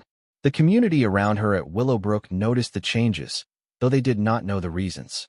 Dorothy, her friend from the 3rd floor, commented one afternoon over tea that Margaret seemed different these days. Younger, Dorothy said. More present. Margaret smiled and said she had found some things she had not known were lost. Dorothy had not pressed for details. That was one of the gifts of friendship at 74 years old. You did not always need explanations. You recognized the changes in each other, and you accepted them, and you moved on with the conversation. Estelle passed away in the autumn of the 2nd year. Congestive heart failure, peaceful in her sleep, her daughter arriving from Seattle to handle the arrangements. Margaret attended the small memorial service held in the Willowbrook community room. She stood with Dorothy and spoke about Estelle's kindness, the way she had welcomed Margaret to the 3rd floor during Margaret's first lonely weeks, the dry humor that had made meals bearable. Afterward, Margaret made a significant donation to the hospice organization that had cared for Estelle in her final days. She did not tell Dorothy about the donation. She did not tell Estelle's daughter. The gift was private, between Margaret and Estelle's memory, and it was enough. Jonathan came to visit every 2 months, as they had agreed. Bringing his wife, Sarah, once Sarah became more comfortable with the idea of knowing Margaret as a person rather than as her mother-in-law. Sarah, it turned out, was a gentle woman of considerable intelligence, who had kept her distance for years because she had sensed that Margaret's family did not welcome her fully. Once that barrier came down, Sarah and Margaret became friendly. They talked about books. They talked about gardening. They talked about Jonathan, whom they both loved, and about his daughters, whom Margaret was coming to know better through the visits and the phone calls and the occasional trips Jonathan arranged for his girls to come to Cleveland. The older granddaughter, Emily, was 17 and preparing for college. Margaret discovered, to her delight, that Emily had been taking piano lessons for years and had achieved an impressive level of skill. She had never told Margaret about this. Jonathan had not known to mention it, or had not thought to mention it. Margaret arranged for Emily to come to Cleveland for a long weekend, alone, in the spring. During the visit, Margaret took her to the storage unit on 79th Street, where Emily played the Hartmann for 2 hours while Margaret sat and listened. The young woman's playing was thoughtful, technically accomplished, emotionally mature beyond her years. Margaret understood, watching her granddaughter at the instrument Thomas had given her 51 years earlier, that she had been wrong about something important. She had thought she had no one to leave the piano to. She had been planning to donate it to the music conservatory as part of her bequest. But watching Emily play, Margaret realized that the Hartmann should stay in the family. Not with David. Not with Caroline. Not with Jonathan himself, who could not play. With Emily, who had been carrying forward the tradition of Whitfield family music without anyone having asked her to. Margaret would revise her will. She would leave the piano to Emily, along with a trust that would pay for whatever musical education the young woman chose to pursue, and would support her musical career if she decided to become a performer. The piano would continue to be played. The music would continue to be made. That was what Thomas would have wanted. That was, Margaret realized, what she wanted. Emily's visit marked another transition in Margaret's life. Until then, her focus had been on protecting herself from her children and on building the foundation. After the visit, she began thinking more intentionally about legacy. What she wanted to leave. Who she wanted to leave it to. How she wanted her life to be remembered. The questions were not morbid. They were practical. She was 76 now, and while her health remained reasonable, she understood that she had a finite number of years remaining, and she wanted to use them well. She began keeping a journal. She wrote about Thomas and her children and her grandchildren and her friends. She wrote about the discovery of the bonds. She wrote about the reconciliation with Jonathan. She wrote about Caroline's refusal to reconcile and David's silent withdrawal and her own complex feelings about both of them. The journal was not intended for publication. It was intended for Emily. Margaret had decided that Emily should inherit not just the piano and the trust, but also Margaret's own record of what had happened in the final years of her life. The record would be private. It would be Emily's to decide what, if anything, to do with it after Margaret's death. But Margaret wanted her granddaughter to know. She wanted at least one person in the next generation to understand what had really happened, who Margaret had really been, what Thomas had really left her, and why. The third year brought further changes. The bond redemptions continued. The charitable giving accelerated. Margaret endowed a program at the Cleveland Orchestra for young musicians from underserved communities. She funded a scholarship program at a small Catholic college in Ohio that had educated her mother in the 1920s. She made substantial gifts to 3 organizations working on elder rights, including the one that had been founded to combat exactly the kind of familial management she herself had been subjected to during the 3 years following Thomas's death. She spoke at a luncheon for one of those organizations, her first public speaking engagement in 15 years. She told the audience, which included elderly individuals who had experienced similar family dynamics, that reclaiming her own life had not been easy, that it had required resources most people in her situation did not have, but that the reclamation was possible even in partial forms for those who had less. Her words were reported in a local newspaper. The article led to unexpected consequences. One of the consequences was a phone call from an attorney representing a family in Cincinnati. The family had read about Margaret's case and wondered whether she might be willing to speak with them. An elderly grandmother, 91 years old, had been placed in a nursing facility by her adult children and was trying to regain control of her finances. The family was a complicated one. The facts were disputed, but the grandmother's daughter had reached out to the attorney seeking options for her mother.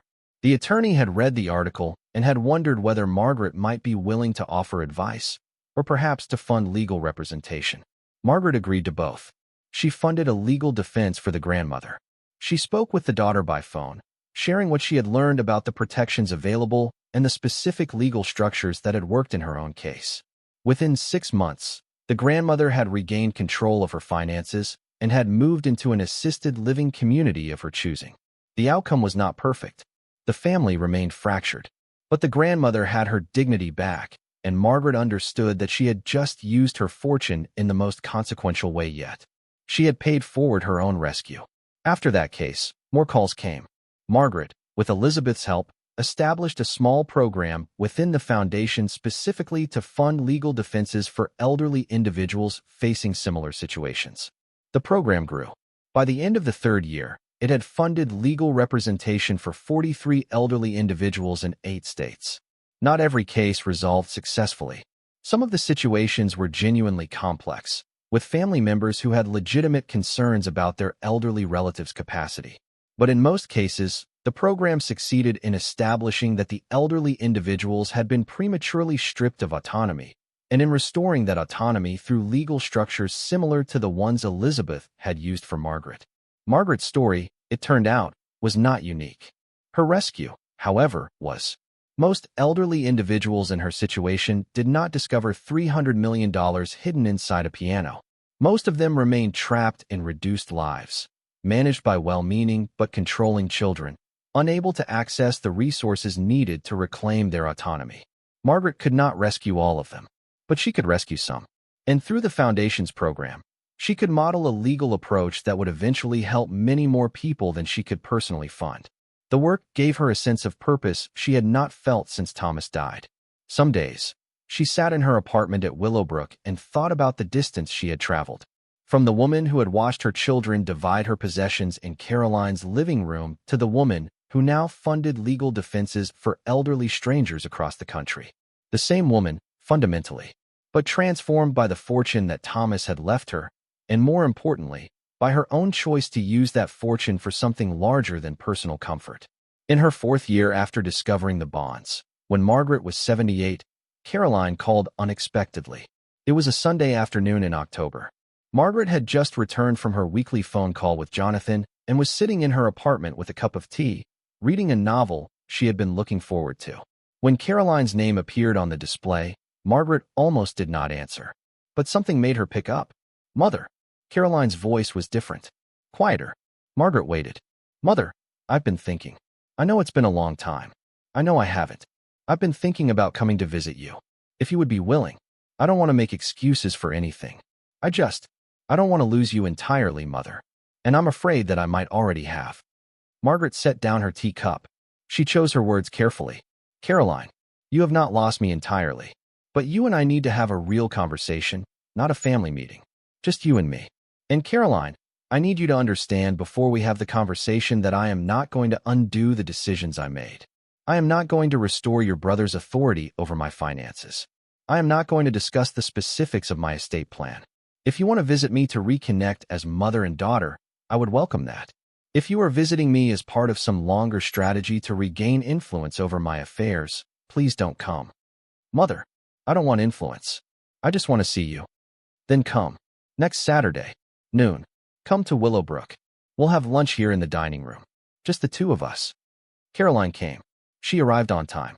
She was dressed more simply than Margaret remembered, in a blouse and slacks rather than the designer clothing she had favored for years. Her face looked tired.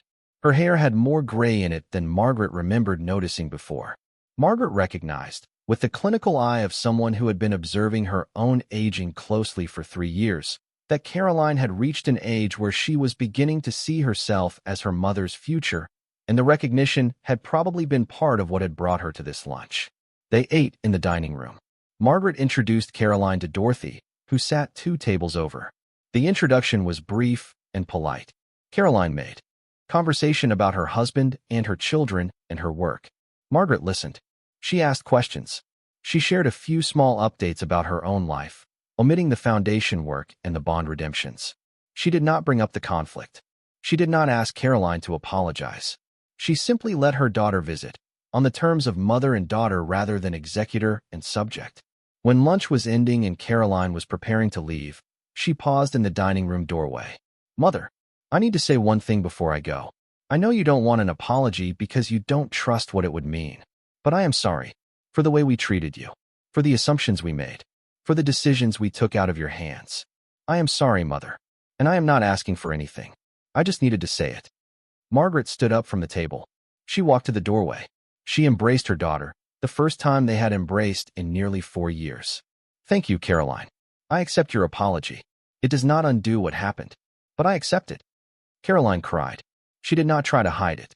Margaret held her daughter in the doorway of the Willowbrook dining room while the other residents pretended not to watch, and Margaret understood that this was not a full restoration, but it was something, and something was more than nothing, and she had learned over the past 4 years to value any fragment of reconciliation that the world offered her.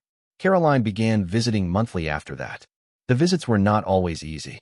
There were moments of tension, conversations that approached difficult topics, and then retreated.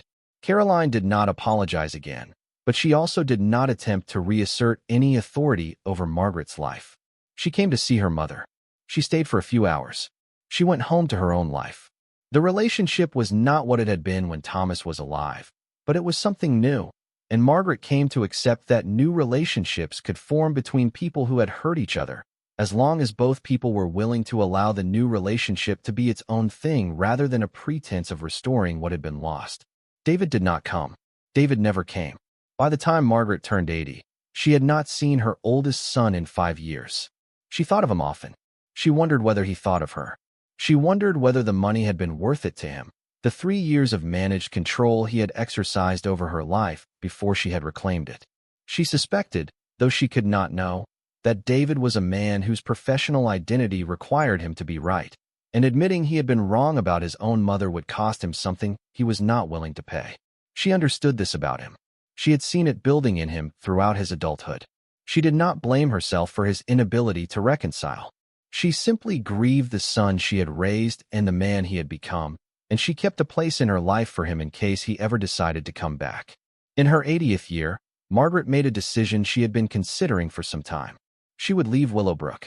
She would buy a small house in a quiet neighborhood, with a room large enough to hold the Hartmann piano, and she would live out her remaining years in a home that was actually hers rather than in an assisted living facility that had been chosen by her children under circumstances she had not controlled. Elizabeth helped her find the house, a 1-story bungalow in a good neighborhood, with a small yard and a music room that had apparently been built by the previous owners for exactly this purpose. Margaret paid cash for the house, $630,000, from the bond proceeds that had accumulated over 4.5 years. The Hartmann was moved from the storage unit on 79th Street to the new house on a Thursday afternoon in June. Howard Patterson had shaken her hand when she left and had wished her well. He had never asked about the piano during the years she had rented the unit. He had simply provided space and respect, and Margaret had come to understand that his reserve had been its own form of kindness. The house became her home. She hired a part-time caregiver, a woman named Anna who came 5 days a week for 6 hours, helping with meals and light housekeeping and medical appointments. Anna was in her 50s, Colombian by birth, warm and intelligent and respectful of Margaret's independence. She became, in the way of such relationships, more than an employee. She became Margaret's daily companion, someone who noticed when Margaret was not feeling well and who made the small decisions that kept Margaret's life running smoothly. The piano lived in the music room at the front of the house. Margaret played it every day. Her fingers were stiffer now than they had been 4 years earlier when she had first reclaimed the instrument, but she could still manage most of the pieces she had loved for decades.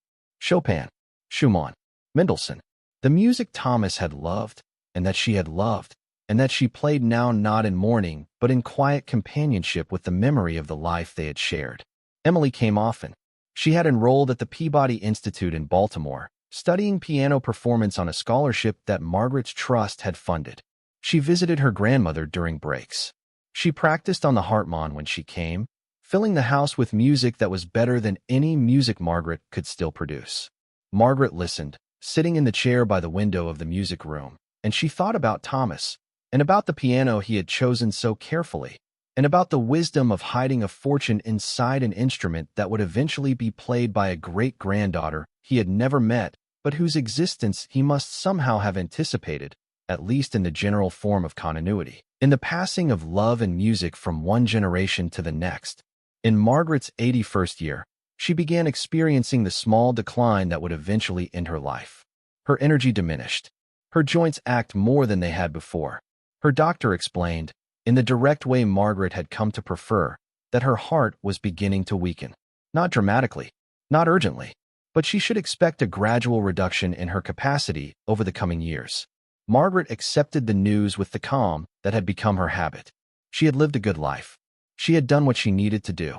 She had achieved what could reasonably be achieved in the late years of a long existence. She was not afraid of dying. She was ready whenever it came. She continued her work with the foundation. She continued playing the piano.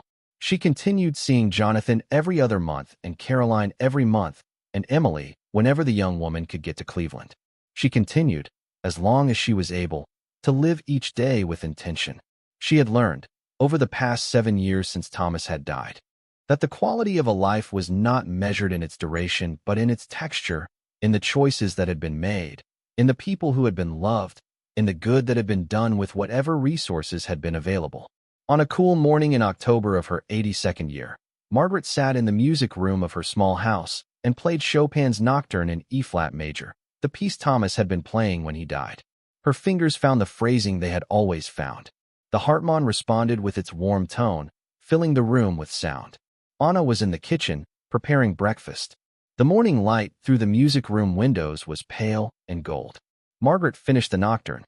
She sat for a moment at the keyboard, her hands resting on the keys. She thought about Thomas. She thought about the 7 years since his death. She thought about the discovery that had changed her life, and about the children who had not understood, and about the son who had found his way back, and about the daughter who had apologized, and about the son who had not, and about the granddaughter who would carry the music forward. She thought about the foundation, and about the 43 cases it had helped, and about the hundreds more that would be helped in the years ahead. She thought about the hundreds of millions of dollars that had flowed from the hidden bonds to the uses she had chosen. She thought about the life she had reclaimed when she had believed it was lost. She closed the keyboard cover. She placed the small brass key back in the compartment under the bench. She stood up slowly, the way she stood up from everything now. She walked to the window of the music room and looked out at the garden where the last roses of the year were still blooming. The Hartmann piano, the fortune that Thomas had preserved inside it, the choices Margaret had made about how to use what he had left her, all of it had flowed from a single moment in Caroline's living room, when Margaret had heard her son dismiss the piano as worthless and had felt something stir in her chest, and had said the words that had saved her life. "I'll take it." 3 words. A small decision that had been, in truth, the largest decision of her later years.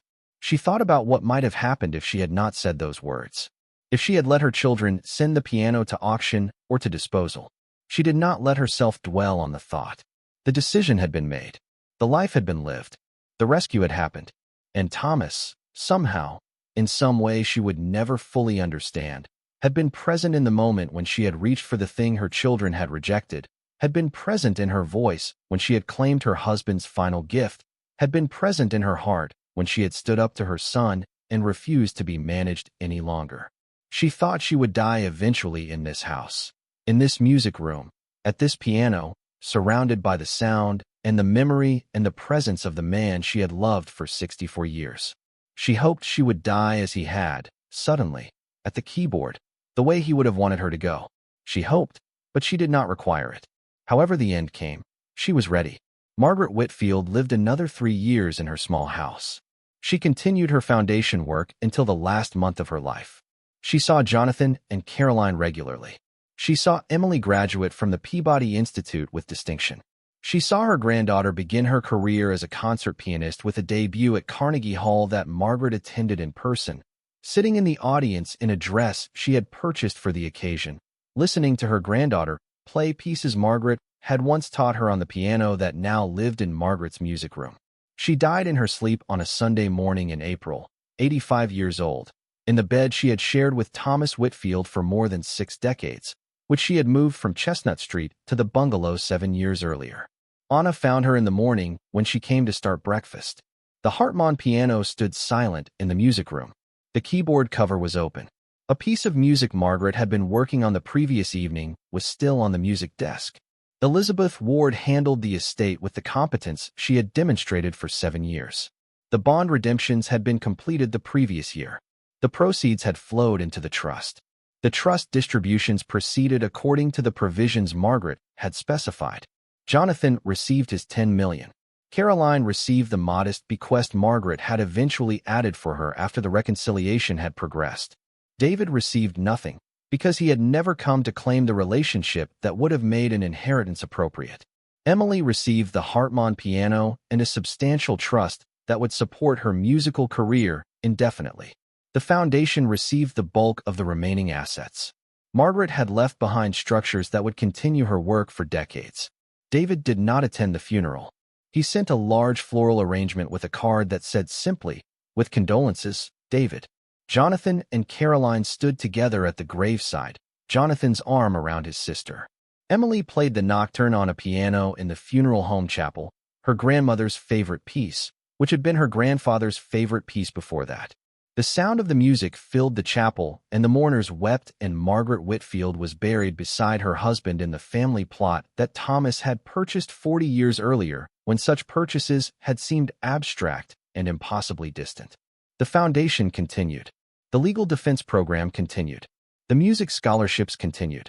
The elder rights advocacy continued. Margaret's journal, which she had kept for 7 years, was delivered to Emily by Elizabeth 3 months after the funeral. Emily read it over the course of a summer, in her small apartment in New York, between concerts and rehearsals. When she had finished, she called her father. "Dad, did you know any of this?" "Know any of what?" "The money. Where it came from. What Grandma did with it." Jonathan had not known the specifics. Margaret had protected him from the details throughout her life, not because she did not trust him, but because she had believed the information was not his to carry while she was alive. Emily told him what the journal contained. She told him about the piano, the bonds, the $312 million, the decisions Margaret had made, the foundation she had built, the cases she had funded. Jonathan listened in silence. When Emily finished, he did not say anything for a long time. "Dad, are you okay?" "I'm okay. Emily, your grandmother was an extraordinary woman. I didn't realize how extraordinary until now. Thank you for telling me. What do I do with the journal?" "Whatever you want to do with it. It's yours. Your grandmother wanted you to have it." Emily kept the journal for the rest of her life. She read it again from time to time, particularly in difficult moments of her own career, when she needed to remember what her grandmother had shown her about reclaiming a life that others had tried to reduce. She played the Hartmann for another 50 years, eventually bringing it with her into marriage and motherhood. Her own daughter, Margaret Whitfield Chun, named for the great-grandmother she had never met, learned to play on the same instrument. The piano passed to her in Emily's will, along with the continuing trust that supported the family's musical tradition. The piano passed on again to the next generation. And the next, always played, always carrying Thomas's quiet love for his wife, always carrying Margaret's reclaimed life, always carrying the music that had been the soundtrack of their marriage. The foundation Margaret had built endured as well. By the time 100 years had passed from the day Margaret had first discovered the bonds inside the piano, the foundation had funded legal defenses for more than 12,000 elderly individuals, had provided music education to hundreds of thousands of children from underserved communities, had endowed chairs and scholarships and programs at institutions across the country.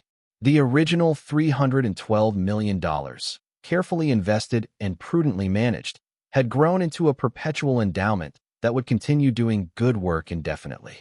Thomas Whitfield's quiet act of preparation, the hidden bonds he had placed inside his wife's anniversary gift in the early 1980s, had become a foundation of American philanthropy, continuing to touch lives and shape futures in ways Thomas could never have imagined when he first tied those oilcloth bundles and slid them into the cavity behind the false panel. Margaret's story became, in time, a small legend among those who worked on elder rights issues.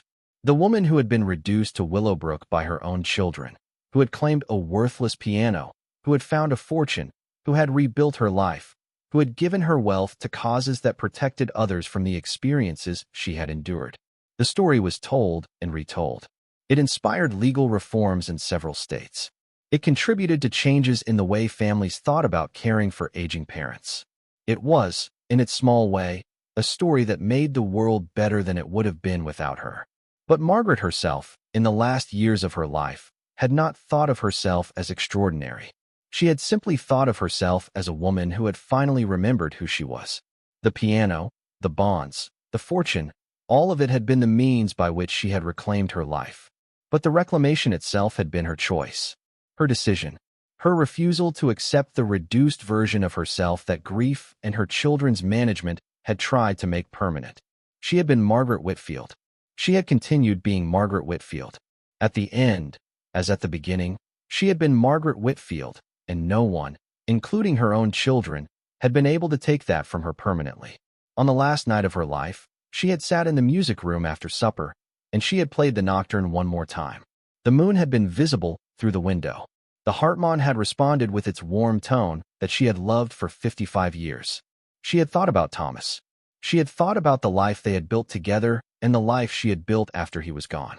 She had thought about Emily, 25 years old now, poised at the beginning of what would be a remarkable career. She had thought about the foundation and the work that would continue after her. She had thought about Jonathan and Caroline, who would grieve her properly, and about David, who would not come, and she had made her peace with all of them, each in their own way. She had closed the keyboard cover. She had placed the brass key in its compartment. She had walked through the quiet house to her bedroom. She had put on her nightgown.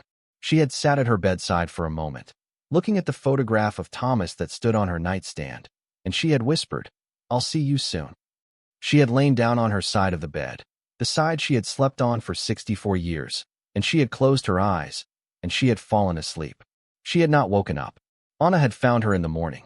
The Hartmann piano had stood silent in the music room. The brass key had rested in its compartment under the bench.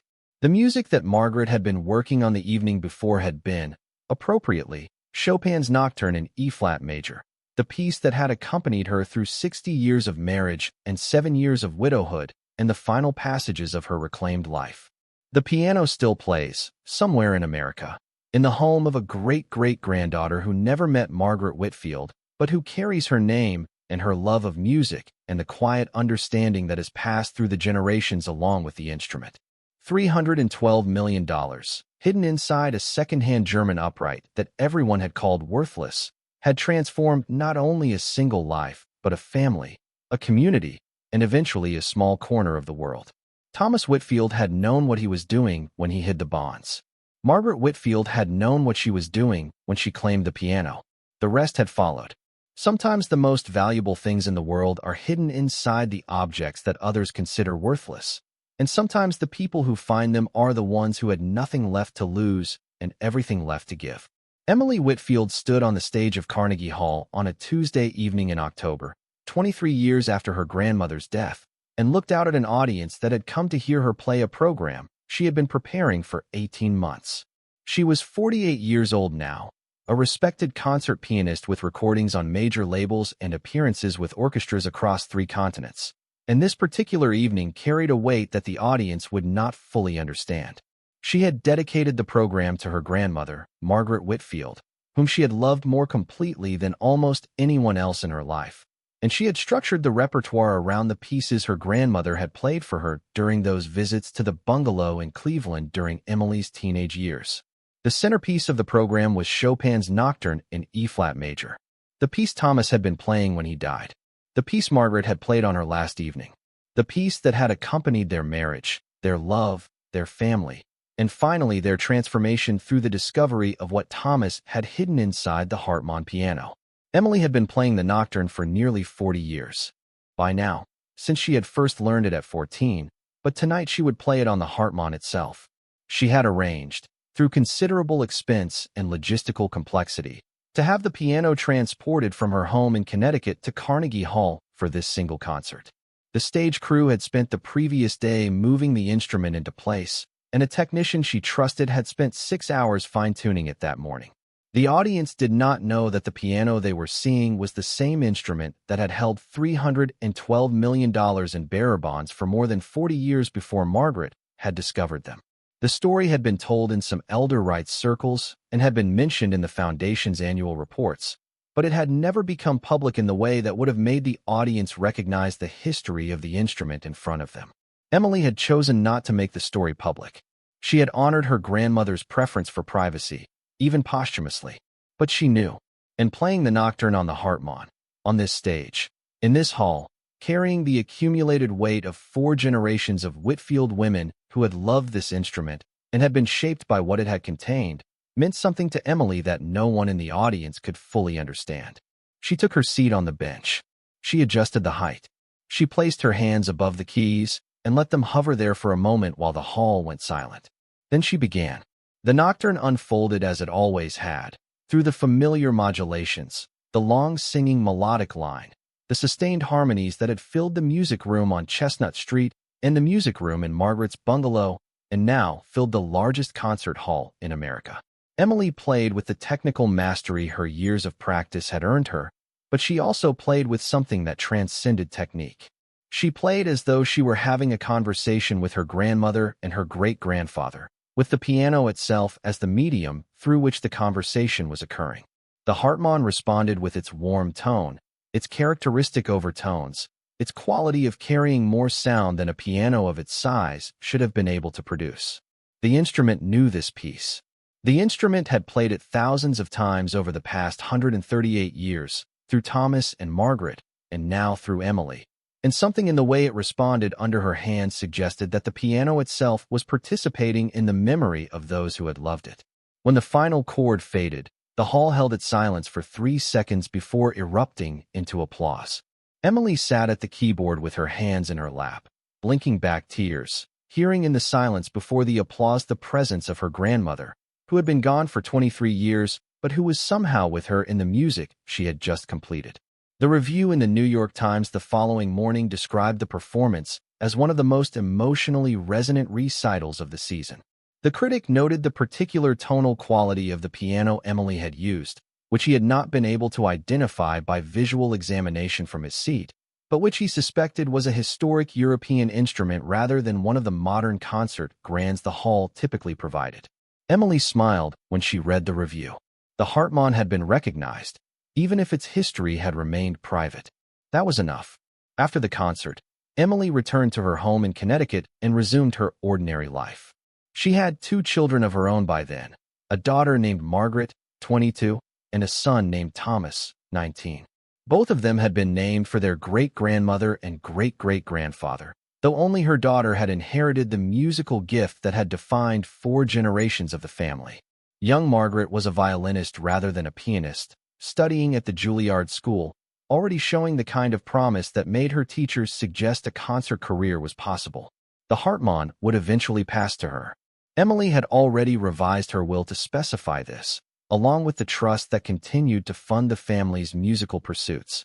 The money that had originated in the bonds her great-grandfather had hidden in the piano had multiplied over the decades through careful investment, and the trust now held substantially more than the $300 million that had been there at the beginning, even after the foundation's ongoing distributions and the family's own modest draws on the principal. The foundation itself had grown into one of the most respected mid-sized philanthropic organizations in the country. Its elder rights program had funded legal defenses for more than 18,000 individuals by the time Emily performed at Carnegie Hall. Its music education work had reached communities across the country and had been expanded to international programs in 6 other countries. Its scholarship programs had produced generations of musicians and lawyers and advocates whose lives had been shaped by Margaret's decision to claim a piano her children had called worthless. Rachel Kim, the young program director Margaret had hired in her second year after discovering the bonds, had eventually become the foundation's executive director and had served for 21 years before retiring. Under Rachel's leadership, the foundation had professionalized its operations while maintaining the personal touch that Margaret had established at its founding. The current executive director, a man named Daniel Rivera, had been one of the first students to receive a scholarship from the foundation. He had grown up in Cleveland, had learned piano through one of the programs Margaret had funded in her early years, had gone on to a doctoral program in nonprofit management, and had returned to lead the organization that had changed his own life. The symmetry pleased Emily whenever she thought about it.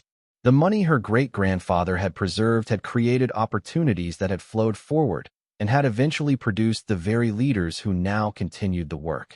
Emily made a point, every October, of visiting her grandmother's grave in Cleveland. She brought flowers. She sat on the bench that had been installed beside the family plot decades earlier, funded by the foundation as part of a cemetery beautification project. She talked to her grandmother, out loud or silently, depending on whether other visitors were present, and she shared the news of the past year. The concerts, the children, the foundation's work, the small family dramas that continued to unfold through the generations. She told her grandmother, on this particular October visit after the Carnegie Hall concert, about the performance, about playing the nocturne on the Hartmann on the stage where so many great pianists had performed, about the critic who had recognized the piano's extraordinary quality without knowing its history, about the young Margaret, her daughter, who was scheduled to make her own professional debut the following spring in Boston. The continuity, the unbroken line of women in the family who had carried the music forward. She told her grandmother about David, who had died 6 years ago of pancreatic cancer, unreconciled, having never visited his mother or his siblings in the decades following the original conflict. The family had buried him without ceremony in his own family plot, some distance from Thomas and Margaret. David's children, Emily's cousins, had never been close to the Whitfield family. They had absorbed their father's version of events and had never questioned it. Jonathan had tried, in his later years, to build bridges with David's children, but the attempts had not succeeded. The rupture Margaret had identified during her lifetime had proven permanent across generations. Caroline had died 4 years after David. Emily had attended her funeral with her father. Caroline's last years had been softer than the years that had preceded them. She had spent considerable time with her mother in Margaret's final decade, and she had eventually understood, though she had never been able to articulate it clearly, what the family had lost when Margaret had been reduced by her children's well-intentioned management. Caroline's children had been closer to Emily than David's children had been. The musical tradition had actually touched Caroline's granddaughter, who played cello and had benefited from one of the foundation's early career support programs.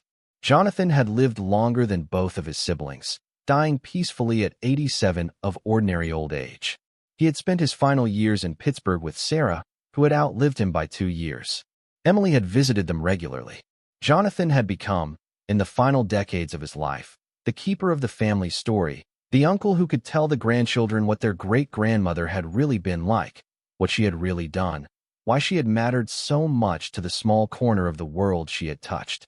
Emily sat at her grandmother's graveside and watched the late afternoon light through the autumn trees. The bronze plaque on the family monument read simply, Margaret Whitfield, 1942 to 2027. Beloved wife, mother, grandmother, and friend. It did not mention the foundation. It did not mention the fortune.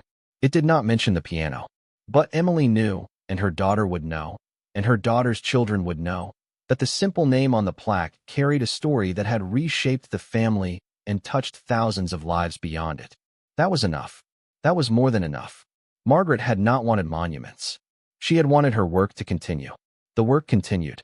The music continued. The family continued. And in a home in Connecticut, a Hartmann Sons upright piano from Berlin, manufactured in 1887, waited for Emily to return and play it again, as it had waited through 4 generations of the Whitfield women who had loved it, as it would wait through however many generations remained to carry the music forward into a future that Thomas and Margaret had made possible through an act of love hidden in plain sight for nearly half a century. Thank you so much for watching until the end. If you love this story, check out the other videos on your screen now. I think you'll really enjoy them. And don't forget to subscribe if you haven't already. See you in the next story.